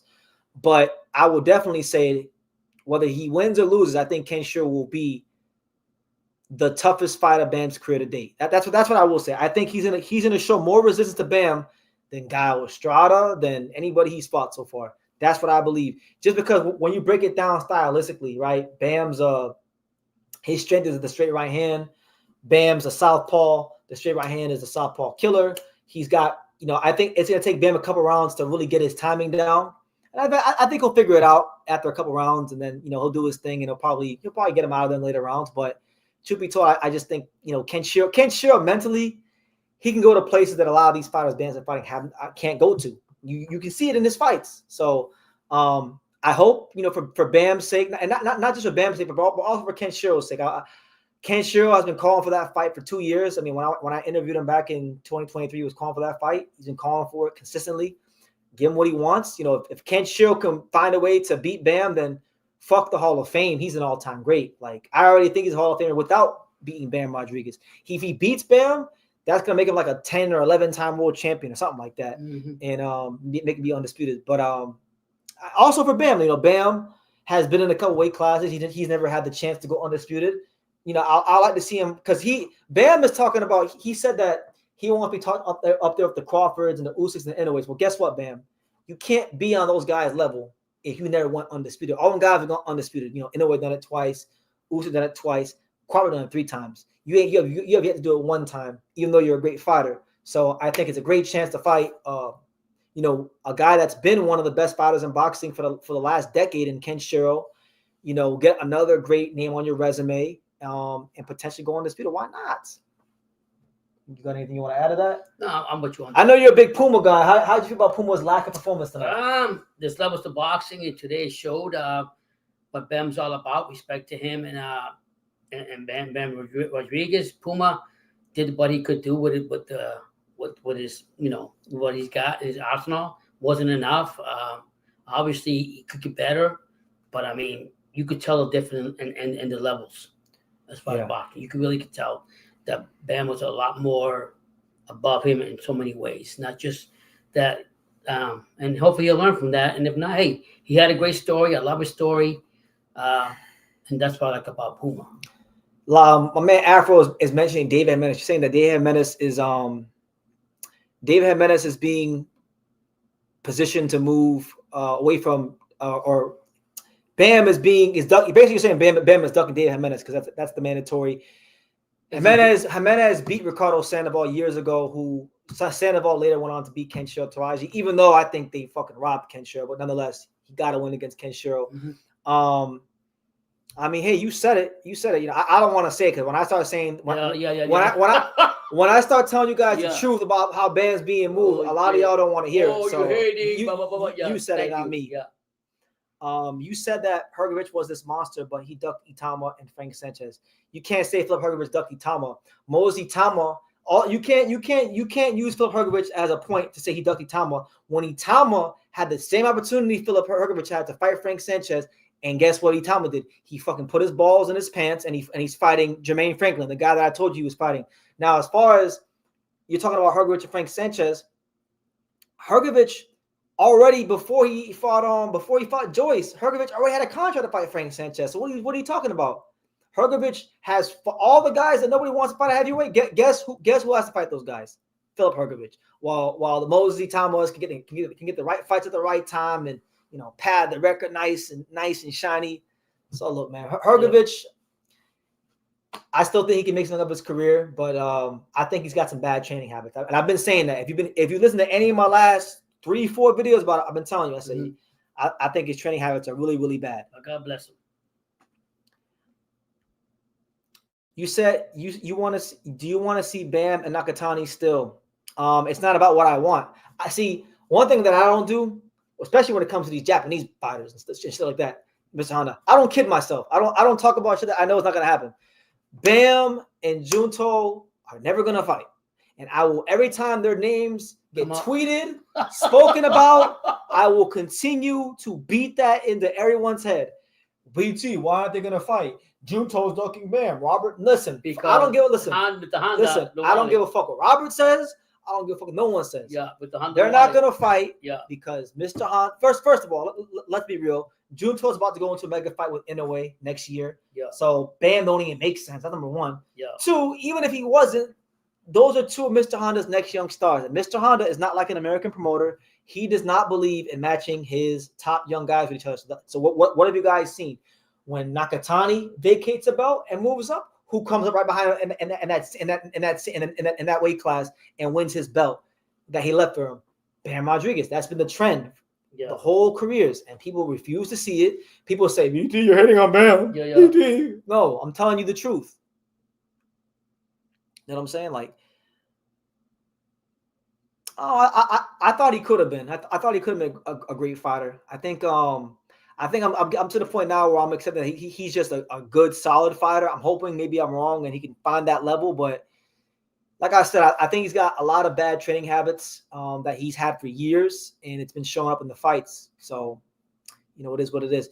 One thing about it with him is he's never had the politics on the side either. So that's been part of the game too for him. Philip ducked the IBF eliminator just because they did it to him doesn't make it right for him to do it. Listen. Now you want to get up in arms. When 15 dudes turned him down like 2022, you guys were all stuck. When Michael Hunter did it, it was okay. When James McKean did it, when Andy Reid turned him down twice, it was a big problem. Now he do it one time because maybe they didn't pay the money that Keith Conley wanted. He already had he had a contract to fight Frank Sanchez. Unlike Moses, he actually signed to fight Frank. I'm not going to camp. Fuck boxing. I'm done with this shit. This is my last. My dad thinks I'm playing, and you guys might think I'm playing too. This is my last live of 2025. Y'all ain't seen me till January. Fuck boxing. Fuck boxing. I ain't going to camp. Angelo's on his own. Fuck boxing. You out of your damn I'm not going to camp. You're out of your damn mind. Come on, bro. Be real. Well, Tekken has problems because a lot of Japanese guys at 118, the JBC will have to sacrifice somebody. Well, I don't know, man. I don't know. JBC's weird. The JBC, listen, all I'll say about the JBC, and look, there's 55 of you here. If any of you out there happen to be in the JBC or have Japanese boxing politics, let me send a message to you guys. I'm growing fucking tired of it. Free Yuga Osaki. He's one of the best young fighters in Japan. Dude is right there for a world title. And the JBC's dicking the kid's career around. I'm tired of it. And, if I see certain people, they're going to get checked on the spot. Like, I had plans to travel and things like that. I'm not going to travel, but if I were to go to certain fights and certain conventions that are coming up and I would have see certain people, they would get checked. And I'd probably have some pretty disrespectful things to say because I don't like how they're treating that young man. It's wrong.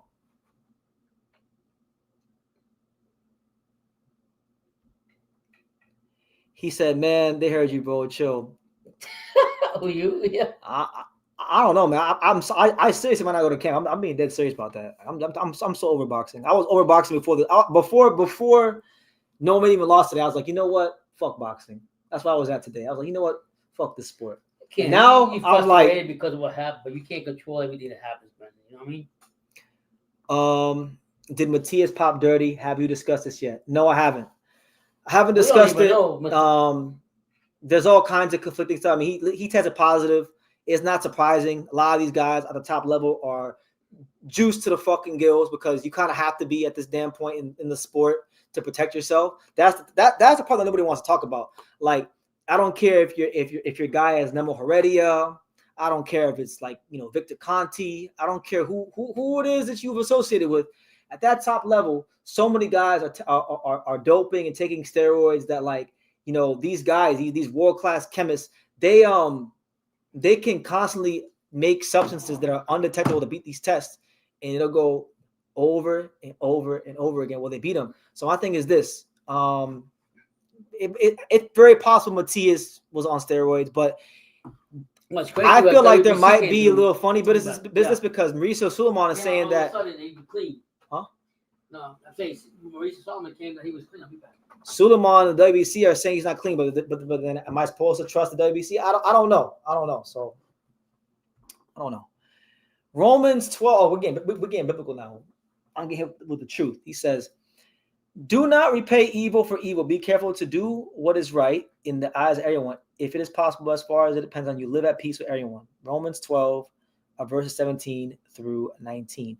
Do not take revenge, my dear friends, but leave room for God's wrath. Philip is a Christian, isn't he? So you're using the scripture to say why he should take a fight with Frank Sanchez. Well, maybe they didn't offer this time what they offered last time when he accepted to actually sign a contract to fight Frank Sanchez. Bible also says to provide for your household, because the Bible also says he who doesn't provide for his household is worse than an unbeliever. So we could all cherry pick verse from the Bible. All I'm telling you is Philip Hergovich ain't scared of no damn Frank Sanchez. This the guy that fought Zhang when nobody wanted to fight Zhang. This the guy that fought, you know, look at the guys he fought. Haney is looking really stronger and larger than usual tonight. Well, look, man. Listen, we'll see what it is, man. We'll see if anything comes out, what happens. But I'm not here to put Devin Haney down. I'm not here to do none of that. I'm not here to put him down or even say anything that takes away from his win. You know, if you talk your shit and if you do as much talking as I did, then you got to wear. If no one would have won, oh my God, y'all would have got one of the greatest rants of all time. But he lost, so shit. I'll come here and I home myself. It is what it is. Bible says, he who humbles himself shall be exalted. And I know I'm a Christian, even though I'm cursing a lot. I'm still a Christian. I still love the Lord. So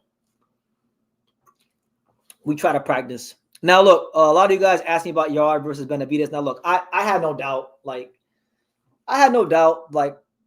Anthony Yard is a brave fighter. I give him respect. He's never been a guy that, you know, ducked and dodged fights. He's always fought the best for the most part. It's like what Yard, it's always been, he either fights the best killers in the world or he fights cans. There's never been any middle ground. I feel like Yard's career could have went better if he had real development, like from a management standpoint. But it's either been he's fighting killers or he's fighting cans. Killers or cans, you know?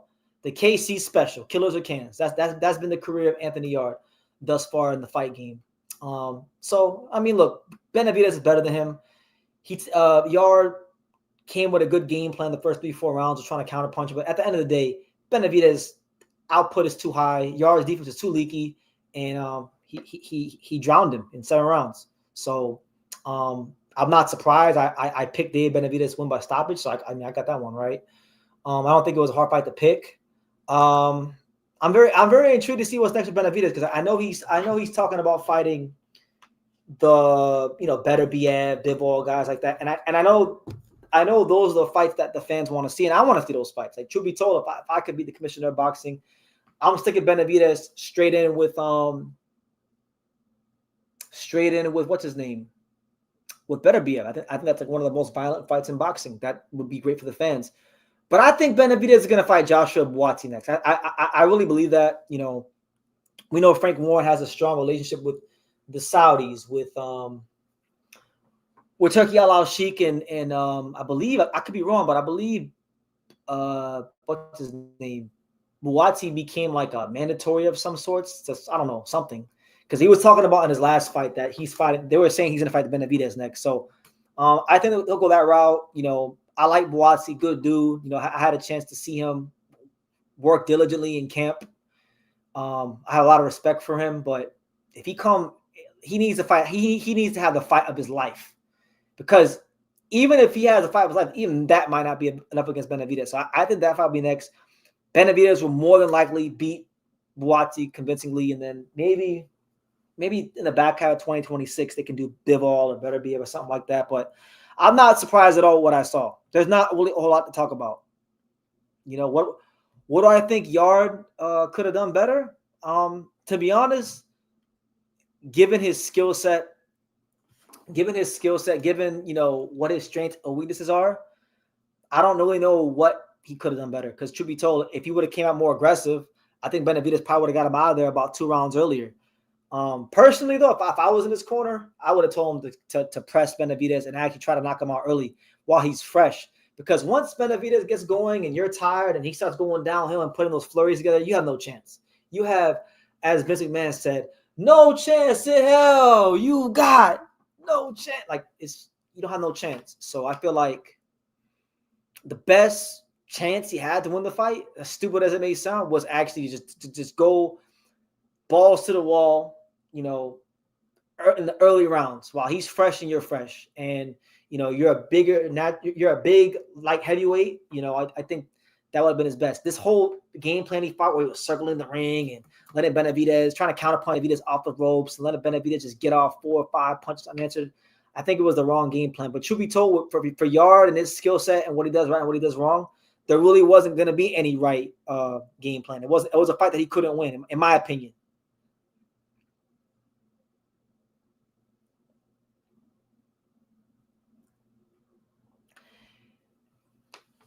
To be honest, bro, when it came to Crawford, I think I was just getting annoyed with the Crawford fan base, because if you go back on the history of this channel, and the videos are still up, there's videos from 2016, 2021, 2022 of me saying that Terrence Crawford would be Canelo, but I just got annoyed. So I think I was just being a contrarian in that fight, looking back on it. But this fight, I actually got proven wrong. This fight, I really got proven wrong. I thought no one was going to beat him. So it is what it is.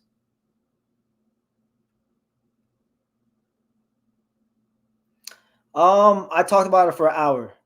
And truth be told, after this live, I never want to talk about it again, because this is like one of the most heartbreaking nights ever in boxing. I really thought no one was going to go in there and do it.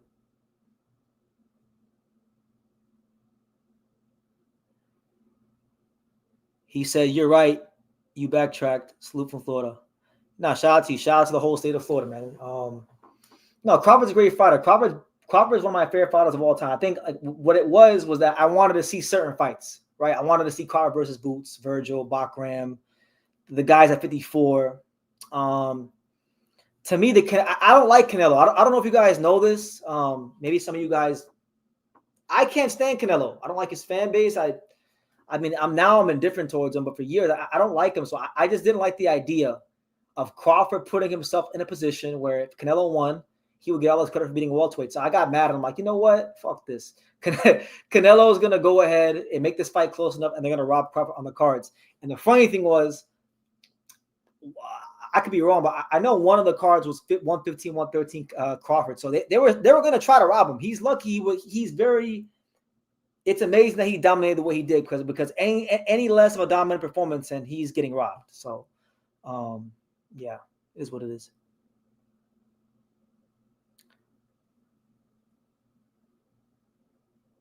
Why is it heartbreaking? The better man won. I always do a special. It's heartbreaking because, like I said,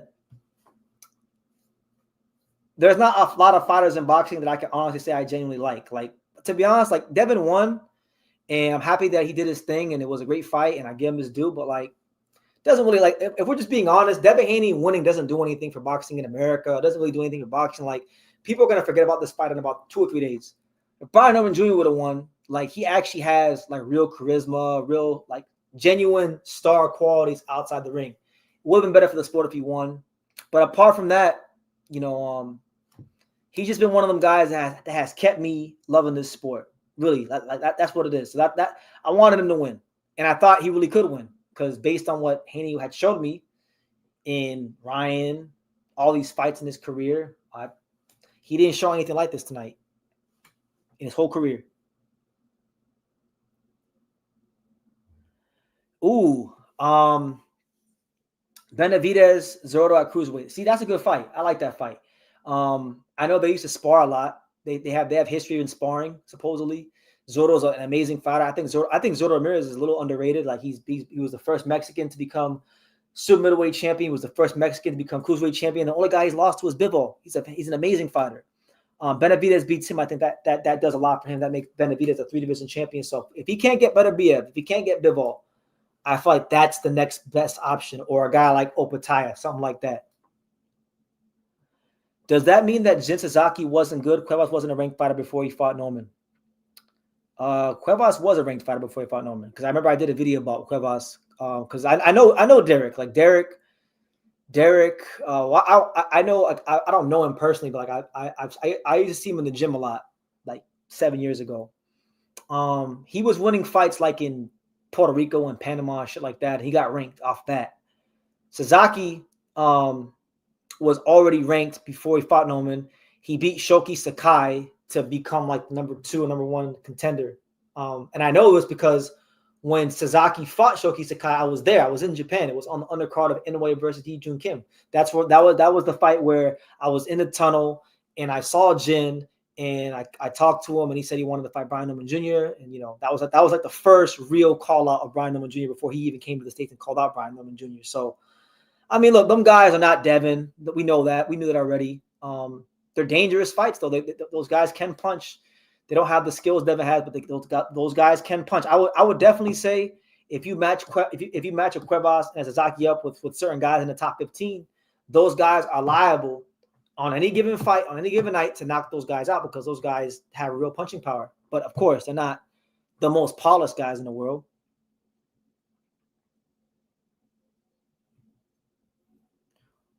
Then good. If he fights him, then good. What do you think about the Saudi kid Shiraz? I like him. I think he's good. He beat Edgar Berlanga pretty good, and he's been getting better fight by fight. I would like to see him fight Johnny Beck, but he's at 168 now, so I'm not really sure like what direction they're going to take him. They could do Canelo because Canelo's coming off of a loss. Canelo's always said he wanted to fight in the UK. I think that fight would do very good business in England, but good long range fighter seems to be getting better under was it Andy Lee's his trainer, I think. Of course he does. I mean, a lot of these guys, even Devin, like Devin, Shakur, these guys don't got like a lot of these fighters that are very good fighters, they don't got no personality. They're not fun. Like Brian Norman is fun in and out the ring. He's engaging. He says thought-provoking things, but then he says things to make you laugh. Like to me, in this division, even after a loss, he still got probably the most star quality in the whole welterweight division. But he's got to win the fights. But yeah, I feel like if he would have won, it would have did more for boxing. Devin winning is great, and he's like I said, I think he should go to the Hall of Fame. In my mind, he punched tickets to the Hall of Fame tonight, but doesn't really do anything for boxing. If we're just being honest. Are you excited for the December 6th? I believe Roach and Cruz is for the full title since Matias turned out to be a cheater. Well, I don't think so. I think they said Puello is going to fight Dalton Smith. So maybe I'm wrong, but I could have sworn they said Puello was fighting Dalton Smith. That's a good fight, and I like that fight. But the fight that has me excited on that card is Stephen Fulton versus Oshaki Foster. I like Stephen Fulton a lot. I respect him. He's a very good fighter. I think he's one of the best fighters in the world. And I'm looking very forward to seeing if Stephen Fulton could become a 3-division champion. We're talking about a lot of guys in box right now who are building their future case for the Hall of Fame. And I feel like, people may scoff at the idea of Stephen Fulton, I guess, being a Hall of Famer. But I mean, if you go up and you become a 3-division champion and you look at all the guys he's beaten, I mean, I think it becomes a conversation. I'm not saying he's definitely in, but it becomes a conversation. I rate Stephen Fulton highly. I think he's an amazing fighter, but that's the fight I'm looking forward to. I'm looking forward to seeing him. I'm looking forward to seeing Lara finally in his first real fight in about 7-8 years. because Lara don't fight nobody. Lara has been resting on his laurels for a very long time. His last real fight was when he fought Castano a long time ago. So I'm looking forward to seeing him against Johnny Beck. Johnny Beck finally gets a fight against a name to prove himself. So, no, it's a very good card. You'd give Fulton the Hall of Fame. I feel like if he beats Shockey, there's a very good case. Once a fighter, like in my opinion, I know some guys can maneuver themselves to being 3-division champion. Like for example, Kosai Tanaka is a personal favorite of mine when it comes to Japanese boxing. He was a 4-division champion, and as good as he was a very good fighter. But I don't think Kosai Tanaka is a Hall of Famer because Kosai Tanaka, for all the championships he has, and he beat some good fighters, but he didn't really have a true signature win. And then he lost to Koffel, who I don't think is no great fighter. So he's the 4-division champion, but he's not a Hall of Famer. Ray Vargas is like a 3-division champion.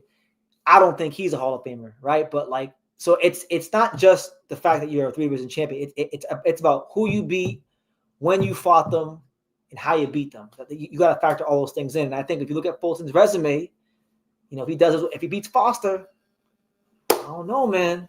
I think it's a conversation.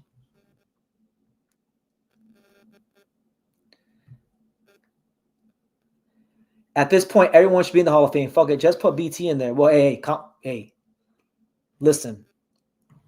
I know you're saying that as a joke, but I'm dead serious when I say this shit. Y'all can clip this. I'm going to be in the Boxing Hall of Fame one day. That's why if you go on my Instagram account, what does it say at the top of my Instagram account, my profile? It says Hall of Fame boxing YouTuber. So listen, you can joke like that reverse. I'm going to the Hall of Fame one day. And it's going to be for this great work we're doing. Not just covering boxing in America, but definitely in Japan, because nobody ever went where I went with it. So that's for damn sure. But yeah, I don't think everyone's a Hall of Famer, but there's certain guys that I just think deserve more credit and consideration. It was over when they put Andre Ward in there. No, I mean, I get it. I know you probably don't like his style, but he's a Hall of Famer. He beat Carl Froch, who was in the Hall of Fame. He did beat Kovalev in the second fight. He is a gold medalist. That's enough,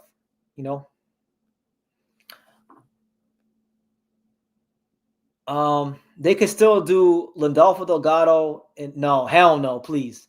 Listen, don't mention me, Landolfo Delgado, guys. Landolfo Delgado, I don't want to hear anything about no damn Landolfo Delgado. Landolfo Delgado is terrible. Absolutely terrible. He's the next guy in boxing who's gonna need a Haney Norman performance, because I got no tolerance for Landolfo Delgado. They keep putting Delgado high as hell on these cards, and he keeps giving us these mid-ass performances. 3 of his last 4 fights have been by split or majority. If he didn't have Robert Garcia as his trainer and all this money with Top Rank behind him, he would have had an L and maybe even 2 on his record already. Fighting like that, I'm tired of him. It's a waste of time. Ooh. They said Brian Norman is going to fight on Tubi. I think Tiger Johnson beats him. Please. That's a tough fight. For who? For Norman. Tiger Johnson is good. No, he's good. I was thinking that before he lost that Devin. Did you? No. Yeah, Tiger's good. I've always thought Tiger's good. I like Tiger, but I'm not going to discredit. I'm not discrediting him. I'm just saying it's a tough fight. Yeah. That ain't no. Let's ask Pops, God. I've been rambling about. I need to rest for a second. We're gonna have Pops answer these questions. So Pops, no, okay. I want you to really, when you answer these questions, I want you to tell how you really feel. And listen, because I know that sometimes you hold back. So I want you to really let them know how you feel. Right? They want to know from you, Pops. Where is it? What are your thoughts on the commentators saying, talking about Bam versus the Monster Inoue? What do you think about that? Bam Rodriguez? Bam versus Inoue. No. Fuck that fight. Fuck Bam. Bam, to me, he's decent, but he been with Mr. Hyundai taking it quiet. How you say? Very his whole boxing shit has been taking a very guided path. Yeah. But so what if I say, I want to see Bam what about he just fought Puma, who was undefeated unified champion. Puma looked bad. He looked bad. He did. But why did he look bad? Because of his styles makes. What about what's his name? He fought Carlos Cuadras on short notice. Who? Bam, he fought him on short notice. Moved up a couple weight classes. Bam. Rodriguez fought old ass motherfuckers when he started winning to get what he got. He fought an old ass the guy from Vietnam. What was his name? Vietnamese. I don't know. You know what I'm talking about? The Vietnam. Not Vietnam. The South Africa? No. Bam fought fucking he fought a lot of old guys. Oh, Rongasan. Yeah, Rongasan. He's from Thailand, not Vietnam. Well, don't forget. Then he fought somebody else. Blah, blah, blah. Bam hasn't had a tough opposition yet. And I don't think Mr. Haney's going to put him against anybody that he should legitimately be fighting anyway. So the story's still going to go on to see what. Hey, well, look, I'm gonna say this. Hey, I wanted to say this. If that happens, it's gonna be what it's gonna be. But he gonna have to show me because I don't believe he may beat Kenshiro. Well, you said fuck up. I gotta see it to believe it. Who's that? I gotta see it to believe it. Bam Rodriguez. Bam. I'm doubtful. Listen. There I'm doubtful. I'm very doubtul he'll even fight Kenshiro. Not because of him, because of the guy behind him, which is Mr. Honda. Yeah. It's not a coincidence, guys. This guy he got the most powerful dude in Japan behind him, and he ain't fought no one from Japan. Yeah. But then they got Kenshiro, right? All the young, strong Mexican, Chicano Americans, hungry in their prime. You know who they make fight them? Not Bam. Yeah. Kenshiro, you know, Anthony Olas Kuwaga, Sandoval. Come on, man. At some point, Bam's got to be tested. I says, him. Were you the first guy to hate on Bam? I don't hate Bam. I just we're not hating Bam. I'm just telling y'all what it is, and y'all don't want to hear it. Look, his promoter, I'm not saying who is Japanese, who has all the top Japanese fighters there, is not throwing him with the wolves. So what are you telling me? And for the record, I'm picking Bam to beat Kenshiro at this point because I think Kenshiro's lost just enough to lose. But I think Kenshiro will put up more resistance when they fight than Puma, than Kafu, and these guys. You know, does the boxing fraternity want tension to fail?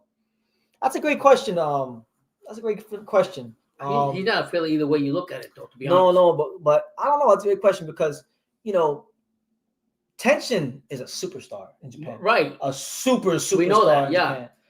But he's fighting. He's not fighting the Inoue, but he's fighting Inoue. He's fighting Takuma, and I know how much Japanese boxing loves the Inoue family. So to be honest with you, I'm not really sure. I'm not really sure. When I look at the chess pieces of the bantamweight, let me see. They're at bantamweight, right? Mm-hmm.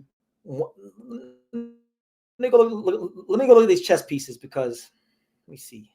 You got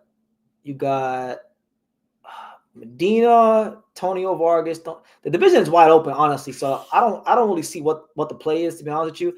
I think it's one of the rare situations where the industry is actually in a win-win. If Takuma wins, it's a feel-good story that the Inoue family, the lesser brother that really nobody cares about in Japan, has become champion again, and he beat Tension. But if Tension wins, oh my God, now you got. But see, I got mixed feelings about Tension fighting Takuma because I like Tension. I would like Tension to win, but the reason why I'm not going to be too sad if he loses is because I really want Inoue. If he beats this Picasso and then beats Nakatani next May. I don't want him to waste any time. I want him to go to featherweight. I want him to go to featherweight, and I want him to not waste any time. And if Tension beats him, and he beats his brother, they're going to have the built-in storyline of, I have to get revenge for my brother's honor. Fuck that. So, I don't know. I'm conflicted. We'll see how it goes. Mm-hmm. And Johnny's in the comments just talking about Dev. It is what it is, man. Well, acknowledge him. I did not. I said his name. Oh. I said his name. I ain't talking to you. I ain't talking to you, Hiro. I'm so serious. When this live is done, call him. I'm not talking to Johnny. He's blocked. His number's blocked. His number's blocked. Are you serious? Hiro's number's blocked. I'm not talking to him. I'm so serious. Come on, this is my last live of 2025. No. You guys will see me in January. This ain't his last live. I'm done. Come on, man. I'm done. This ain't his last live. I hate this sport. He's just upset because things didn't work out his way. But that's reality of life, man. I would go for number 2. He got his ass whooped. Reality is reality. We got to move on. But then you hear the backlash. Everybody else, you don't want to hear. I want to hear. I don't give a fuck. What do you mean? I've been here for 100 minutes. Yeah. I've been here. The Devin Haney fans done got the guy off on me. Yeah, so it's all good. Keep going on. Let their preference chew your ass out too. Well, you guys the first ones to hate on Bam. Again, I answer your question again. I don't hate Bam. I think Bam is I don't good. hate Bam. I'm just pointing out to you certain things about his career. And the thing is, everyone in the media is so much on Bam. They're so much up Bam's ass because they don't watch the lower weight categories. That when somebody says something that's not Bam is the greatest fighter ever, you guys think it's hating. I think Bam is a great fighter. I think Bam is definitely easily a top 6-7 pound fighter. The crazy part about Bam is he's got the biggest promoter in Japan. But that motherfucker don't fight no Japan, the Japanese fighters. So that's the issue. I'm making an observation. So how can you sit here and say Japan? You can say that Bam is this great guy that's real good, but his fucking promoter don't let him fight the top fighters in Japan to prove his worth as a true fighter. Shout out to my boy right here. He says, among the fighters who have the ability to move up several weight classes, Hearns, Sugar Ray, Manny Floyd is in a way already in that pantheon with Crawford. Not quite. I mean, if you look at it, right, he turned pro, I think, at light flyweight, won a title there. He skipped flyweight. He went to 115. So technically, if he would have went weight class from the beginning to now, he could have already been a fighter division champion already. Who's this? In a way, but he skipped flyweight because there was a guy named Romo Gonzalez there, who was a bit too good at that. We won't go there. We won't go there. We'll talk about yeah, he went from 108 to 115 to fight Omar Narvaez, right? So champion 108, 115, 118, 122, right? If he comes to featherweight and wins a belt against anybody, he now would join a lot of those guys you mentioned, the Crawfords, the Sugar Rays, the Pacquiaos, the Mayweathers, the De La Hoyas, all those guys. I think he would be the 7th or 8th. I believe he would be the 8th 5th division champion in history. So he's right there. He's in great position to do that because next after the Nakatani fight, I think toward the latter part of next year, he's gonna have his pick of all the guys at featherweight to train with. Right. So I think it'd be not to fight, not train with, to fight for the title, and he could win. He could become a fighter division champion as early as late next year. Mm-hmm. So to answer your question, I would say yes. Inoue is one of the all-time greats. He's an amazing fighter. I'm looking forward to, even though I hate his opponent, like with the next fight. I'm gonna just enjoy watching him fight because you want to appreciate the great fighters while they're here, and for a long time he's been one of those great fighters. No, Johnny, it's not that I'm scared. Before this fight even happened today, I already kind of just hate boxing to begin with, and this just added to it. So I'm gonna let you have it. You was right, I was wrong. I don't know shit about the sport.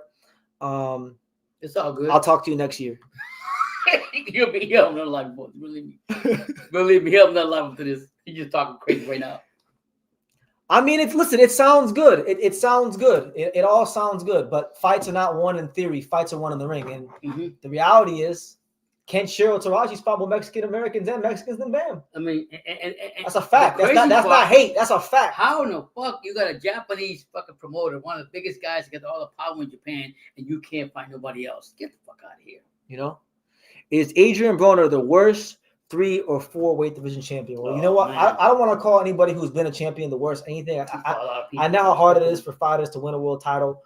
And, he's one of those guys that, he didn't really duck fighters. He would have had a better career, in my opinion, if he actually did duck some fighters. Yeah.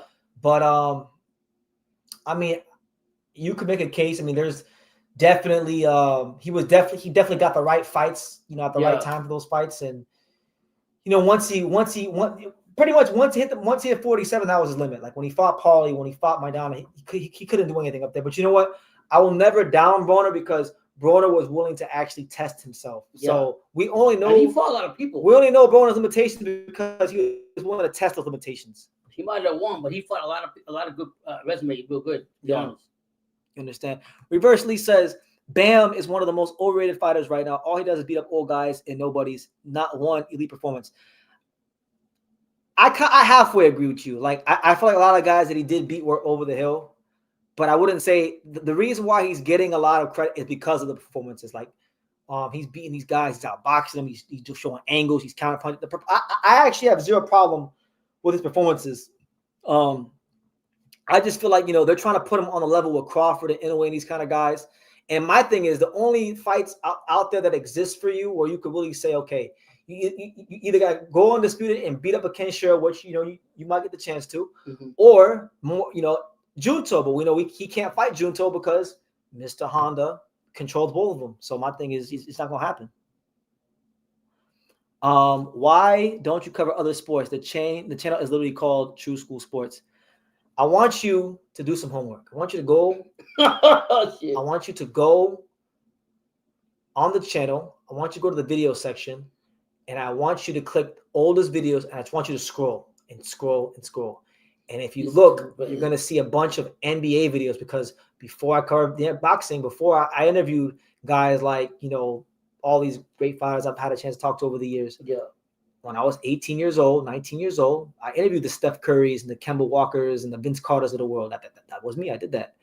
But the reason why I never changed the name is because that's the name I picked. That's the name I like, and I'm sticking with it. I know about other sports. I'm a big, as David Esther eloquently pointed out, I'm a big hockey fan. Yeah. While I was pissed off about Brian Norman, you like baseball? I love baseball. But while I was pissed off about Brian Norman Jr. losing the fight, I was hoping the Florida Panthers would at least give me something to cheer about. They lost 6-3. So, it's been a bad night all the way around the board for me. But boxing is the only sport I actually like to cover. Those other sports I watch, I just enjoy them as a fan. But boxing is the only sport that I like to cover. And if you don't know why, if you don't know why that is, it's because when I was like 19 years old, I thought about committing suicide and killing myself. And around that time, I started going to the boxing gym to train and things of that nature. And I found myself as a man. And so boxing is very personal to me in that regard, and like with the people I met in my life and things like that. So it's deeper than just the sport. It's deeper than just like, it's deeper than the sport for me. So that's why I'm just with boxing,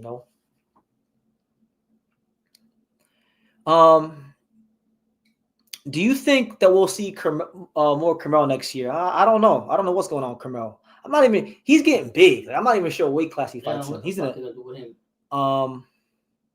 Seiya Satsumi versus Bam would be good in a year or two.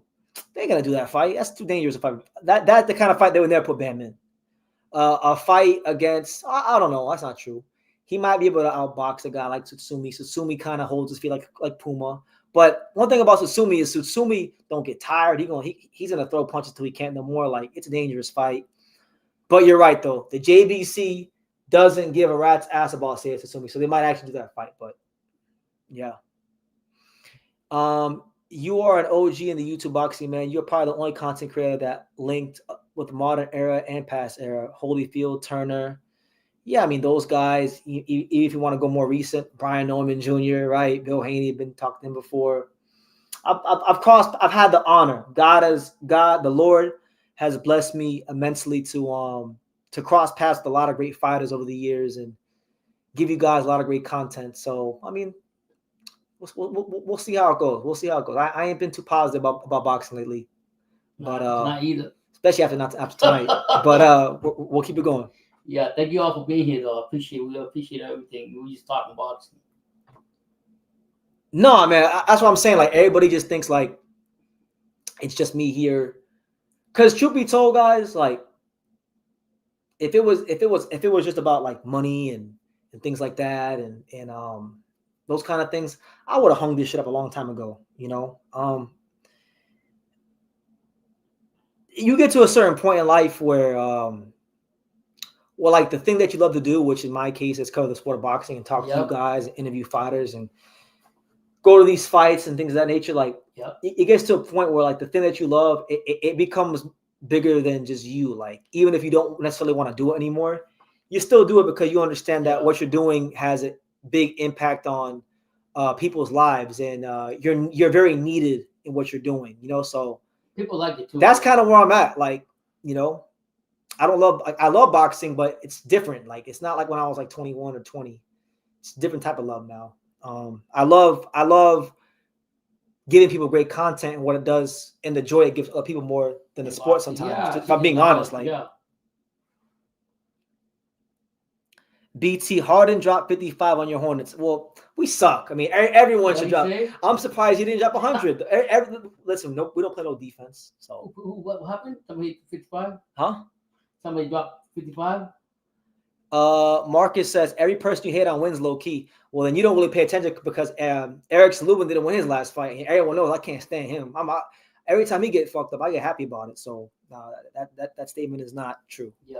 And I don't hate nobody. I want to make it clear. I don't hate nobody. There's guys I dislike, but to answer your question, no. Eric Lubin, Madrimov, those guys don't win. Yeah. You know, I don't know if you want to include Crawford and the guy that I hate. I mean, I did pick against him, but you don't hate Crawford. I definitely don't hate Crawford. That's crazy. You don't, yeah, I mean, who's it has become a job. Yeah, pretty much. You could say that. You could definitely say that. Great boxing channel. I try, man. We do the best we can. Everyone in my house took a bathroom break when Bam is fighting. Why do they keep pushing him like he's some star? He's not marketable, especially with that tattoo on his face. He just took a bathroom break. I mean, he's a skillful fighter, but that's not a real big fight yet. I don't think like that real. Well, and the thing is, the big fights that are out there for him, one of those guys is way too many weight classes above him. Right. And the other guy is being matched with the guy that's way too many weight classes above him. So, I mean, the best they can do, in my opinion, the best case scenario for Bam. And the thing is, this is what I'm saying. People need to give Ken Shamrock his credit. So when Bam fights him, if he beats him, people can recognize Bam's greatness. But no, you guys keep telling me Ken Shamrock ain't shit. So look, if Ken Shamrock goes in there and gets beat up by Bam, even though he's one of my favorite fighters, should I give Bam credit? A lot of y'all keep saying he's not that good. Yeah. When in actuality, he's won his first world title in 2017. He's got about 13 career world title defenses. He was the lineal light flyweight champion. His knockout ratio is somewhere in the 60th percentile. And he's beaten some pretty damn good fighters in his own right, but people keep telling me he's not good. I disagree.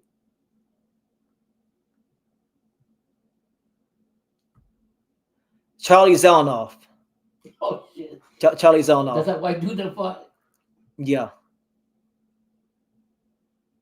One SSS is speaking facts. Well, I must have him blocked or something because I can't see him. I can't see. Oh no, he's right here. My bad. Yeah.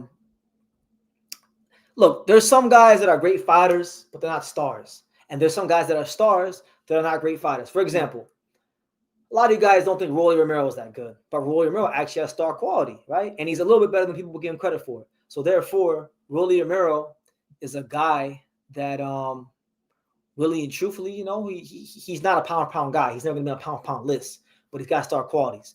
And then you got guys that are pound fighters that don't got no star qualities, like Devin Haney. Like Devin Haney, he's a really good, an amazing fighter, but he doesn't have the personality to transcend boxing. He's not one of them guys. Like, it just is what it is. Like, some guys got it, some guys don't. You know.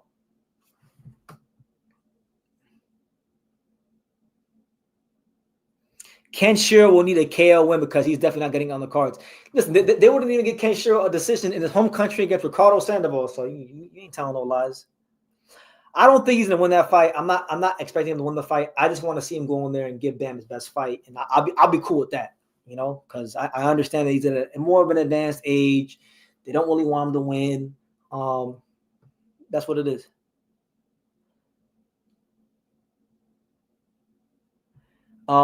Geez, people don't pay as much attention to the small weight division, but Bam definitely does have fans. Haters gotta hate, I suppose. No, he has fans, but what one of the viewers is trying to say is that Bam is not this transcendent superstar. Like, he's a very good fighter. He's an awesome fighter, like an amazing fighter. Yeah. But like, okay, for example, Bam is from San Antonio, Texas. Nice place. No, I love San Antonio. I've been to San Antonio. I covered Zoto Ramirez versus Yunieskin Gonzalez there a couple years, 4 years ago. I saw Tank knock out Santa Cruz live at the Alamo Dome during COVID. I love San Antonio. San Antonio is probably my favorite city in Texas. Bam is from there, right? When Bam has fought in San Antonio, he has not fought at the Spurs Arena. He ain't fought at the big arena. You know where he fought at? He fought at the Techport Arena, which is like 1,000 seats. Like, he's not a guy that would sell out a basketball arena. At least not yet. Maybe he's heading that way. Maybe he is that now. But maybe they got that management got to take him back and see what he can do. But like he's just one of those guys where he's no bullshit. He's only known for his skill, which is great, which is fine. But he don't got that personality that's gonna transcend boxing and become a star. That's just the truth. Who do you want to win, Aleem or Nakano? I don't really care. Honestly, like guys, if I'm just being honest, after tonight, I don't really like right now. I don't really care about anything. I hate boxing. This is the wrong night to ask him that shit. But who do I want to win? I mean, I don't think there's a guy I necessarily want to win. I think both fighters are good. I think Nakano will win because I think Aleem's a good boxer, but I think Nakano's gonna cut the ring off on him and eventually get to him. But again, what the fuck do I know? I picked Brian Norman to win and was very hell bent on it. So, take what I'm saying with a grain of salt. But be a good fight. The winner will become Angel Leo's mandatory. Nobody knows who Bam is, bro. They don't. They don't. And people don't like hearing that. Like, we're in the guys. Oh, and you know what? That actually pivots into what I wanted to talk about. Because I was going to go live yesterday, but I didn't get the chance to. I know we all enjoyed this Saudi card because it was a very good fight, a very good card, as far as the matchups are concerned. But if we're just being objective here, outside the hardcore boxing fans and on YouTube, with Twitter, and the boxing community, like guys, the average sports fan don't even know that this fight card happened. Like if you go on Sports Center, I don't know about now, but in the build up to this fight, if you go on Instagram, if you go to Sports Center, and you look at what all the mainstream American sports platforms are posting, the only boxing coverage America is getting on big time, like American, like Instagram accounts, websites, TV channels, things like that, is Jake Paul versus Anthony Joshua at the weigh-in. That's what's moving the needle. Go look at the viewership on anything Jake Paul, Anthony Joshua related, and then go compare it to anything from this card, and you will see a dramatic difference. So, I mean, it is what it is. I feel like with Turkey and Ring Magazine controlling so much of the sport now, we have been able to see some really good fights, which is cool. But the drawbacks of that are two things. I think the drawback has been that we've gotten the slowest fourth quarter in like since I've been covering boxing on YouTube, we've gotten the slowest fourth quarter of my time here on YouTube, and since I can remember as a boxing fan, because all these fights tonight, like Benavidez Yard, Bam Puma, Norman Haney, Mason Noakes, those all could have been headliner fights, and because they're not on their own standalone cards, the sport's been kind of stagnant in the fourth quarter, in my opinion. So that's one thing. And then two, because Ring Magazine in Turkey and all that, they control the promotion. They also control the social media promotion. And with all due respect to Ring, they're doing their thing. And there were some great like clips, with Brian Noman, about the fashion, that kind of thing that went viral. But like the numbers don't compare to what just a simple Jake Paul versus Anthony Joshua weigh-in.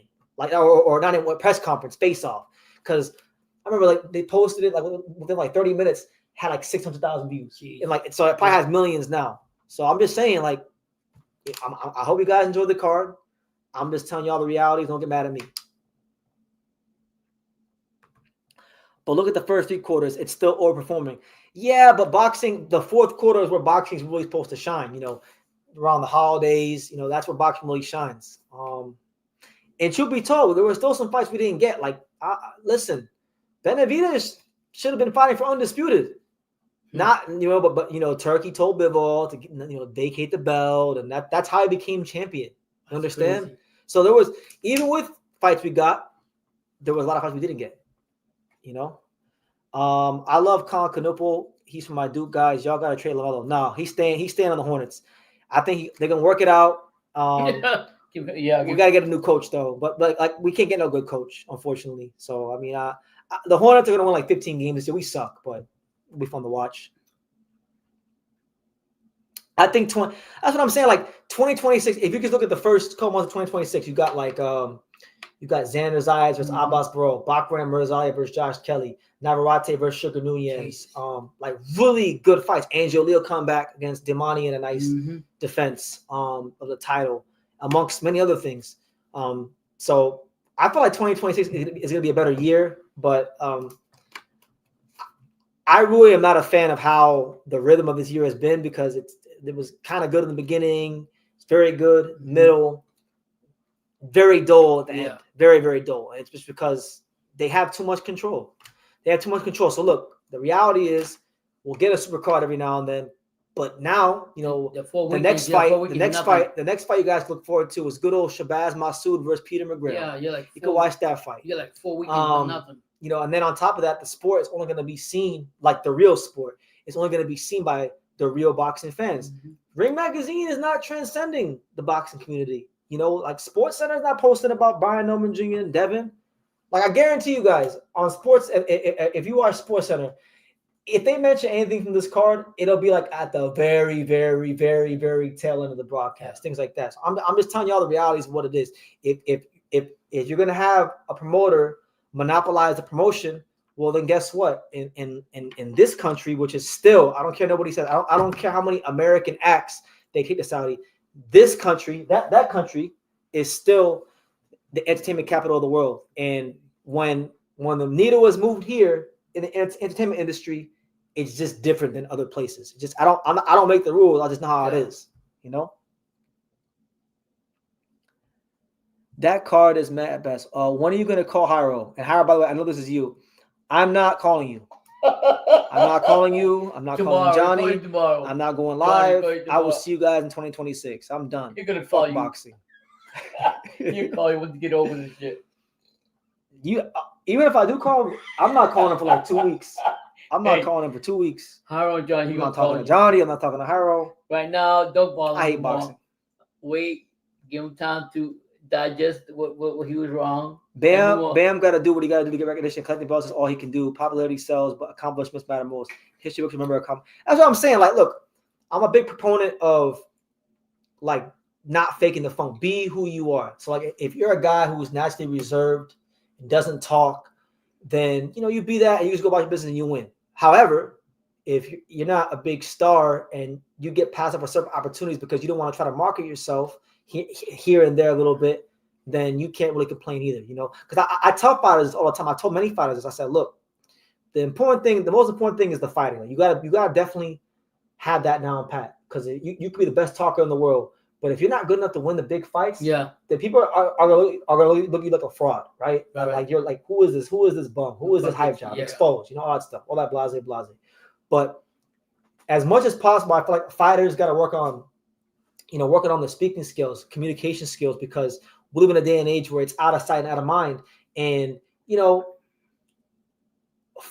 boxing fans, of course, you can like a fighter for their style, but when you can connect with the fans emotionally outside the ring, maybe because of how you are, maybe it's your charisma, maybe it's your mind, maybe it's you got a similar interest to somebody, maybe like playing Madden, you like Pokemon or some shit, and someone's like, "Oh, that's pretty cool," Maybe it makes someone like you more, along with your fighting.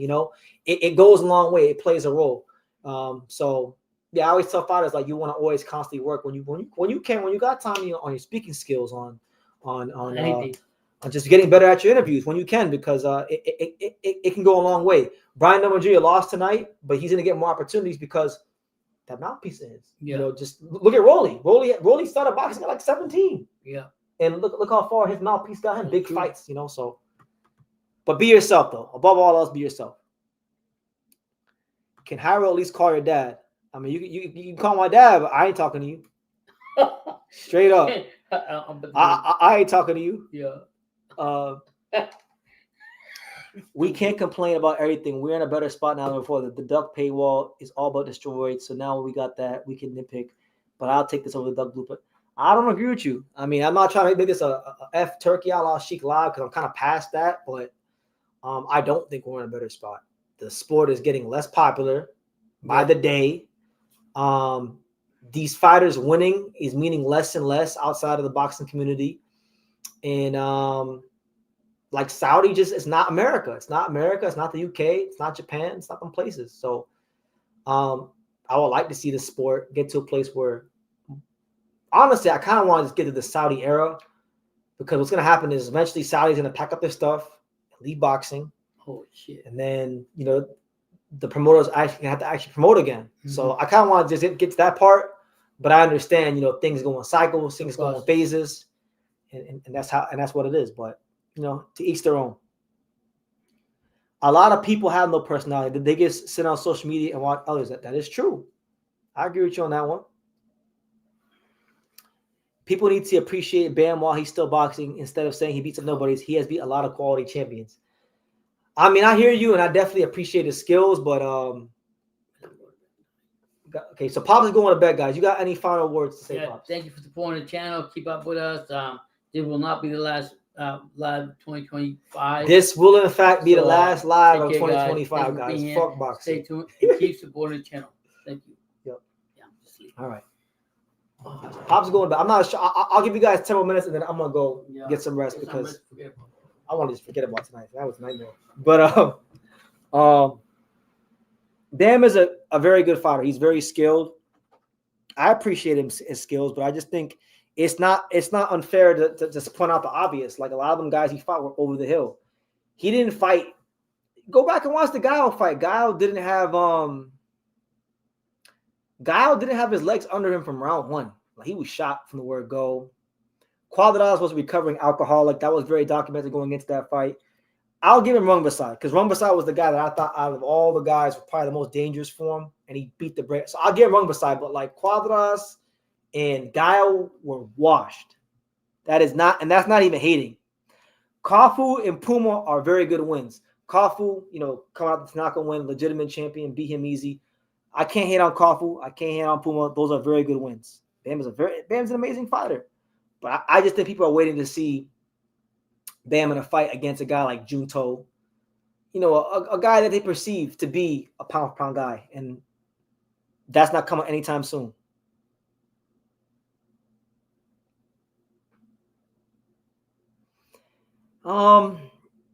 Honestly, guys, like I'm trying to think. What would I rank tonight in like the worst nights of my life in boxing? There's been a good amount of them, but this one's up there. This one is up there, guys, because I really stood on this pick. I really thought Brian was gonna get it done. It's up there. It's in the top 3 for sure. To be honest, nothing on that December card could even if Kenshiro knocks out Ubaldo Garcia and becomes champion again, I'll be happy about it. But like, I wanted to see Brian win really badly.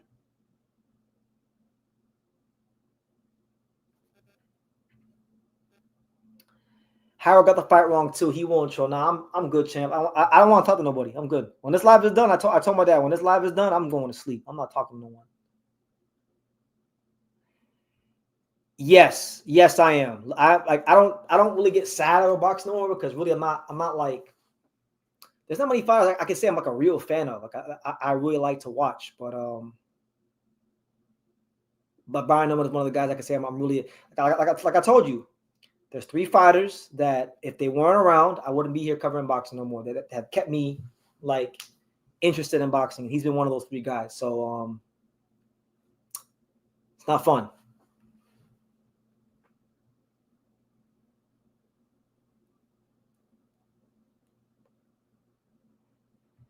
I mean, Benavidez, yeah, I still have a sour. I'm not, like this is gonna be one of those fights that I'm gonna have a sour taste in my mouth about forever. Like it's just one of those fights. Hyro, if you super chat me $500, I'll call you after this live. If you don't super chat me $500, I'm not calling you. I'm going right to sleep. Dude, Norman honestly was being inflated. Truth be told, the Jails Figueroa guy was beating him, but I agree. It's sad because you say Norman is a good. Yeah, it is what it is. We've seen fighters come back from losses before, so we'll see what's really in his mental. And it is what it is. Devin Haney is he looks like he could be a very good welterweight. He's definitely a more dynamic welterweight than he ever was a 135, 140 pounder. Because at them weight classes, definitely was drained and just extremely risk averse. I just felt like Brian Norman was what the boxing game needed, and I still think that. I still feel like, you got fighters in America, like I said, you got guys with a lot of talent, but they don't got no personality. They can't connect to the average man on the street. I feel like if Brian Norman would have won tonight, and then you bring him back to Atlanta, Brian Norman can connect with people beyond just boxing. So that's why I feel like he's got that star quality, and he'll be just fine. But like Devin Haney winning is great. It's awesome for his career. I think he's a Hall of Famer now, but it doesn't really do anything for boxing like that great, for just being honest. But that's what it is. Bud Canelo rematch, I don't care. I barely care about the first fight. I definitely don't care about the rematch. Like, straight up. I barely cared about the first fight. I really don't care about the rematch. Canelo Alvarez should go fight Hamza Shiraz, or I don't know. I don't care. Listen, Canelo can do whatever he wants. I really don't care. You lost to a welterweight. Like, you couldn't. He couldn't even make the cards close enough for them to rob Crawford. So.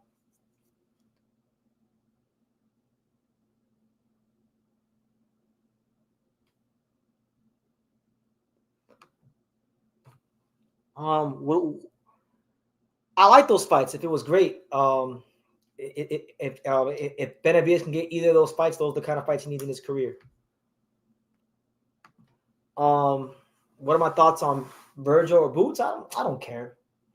Virgil or Boots, great fight. Hopefully it can get done. I don't think it will. I think both those guys are trying to.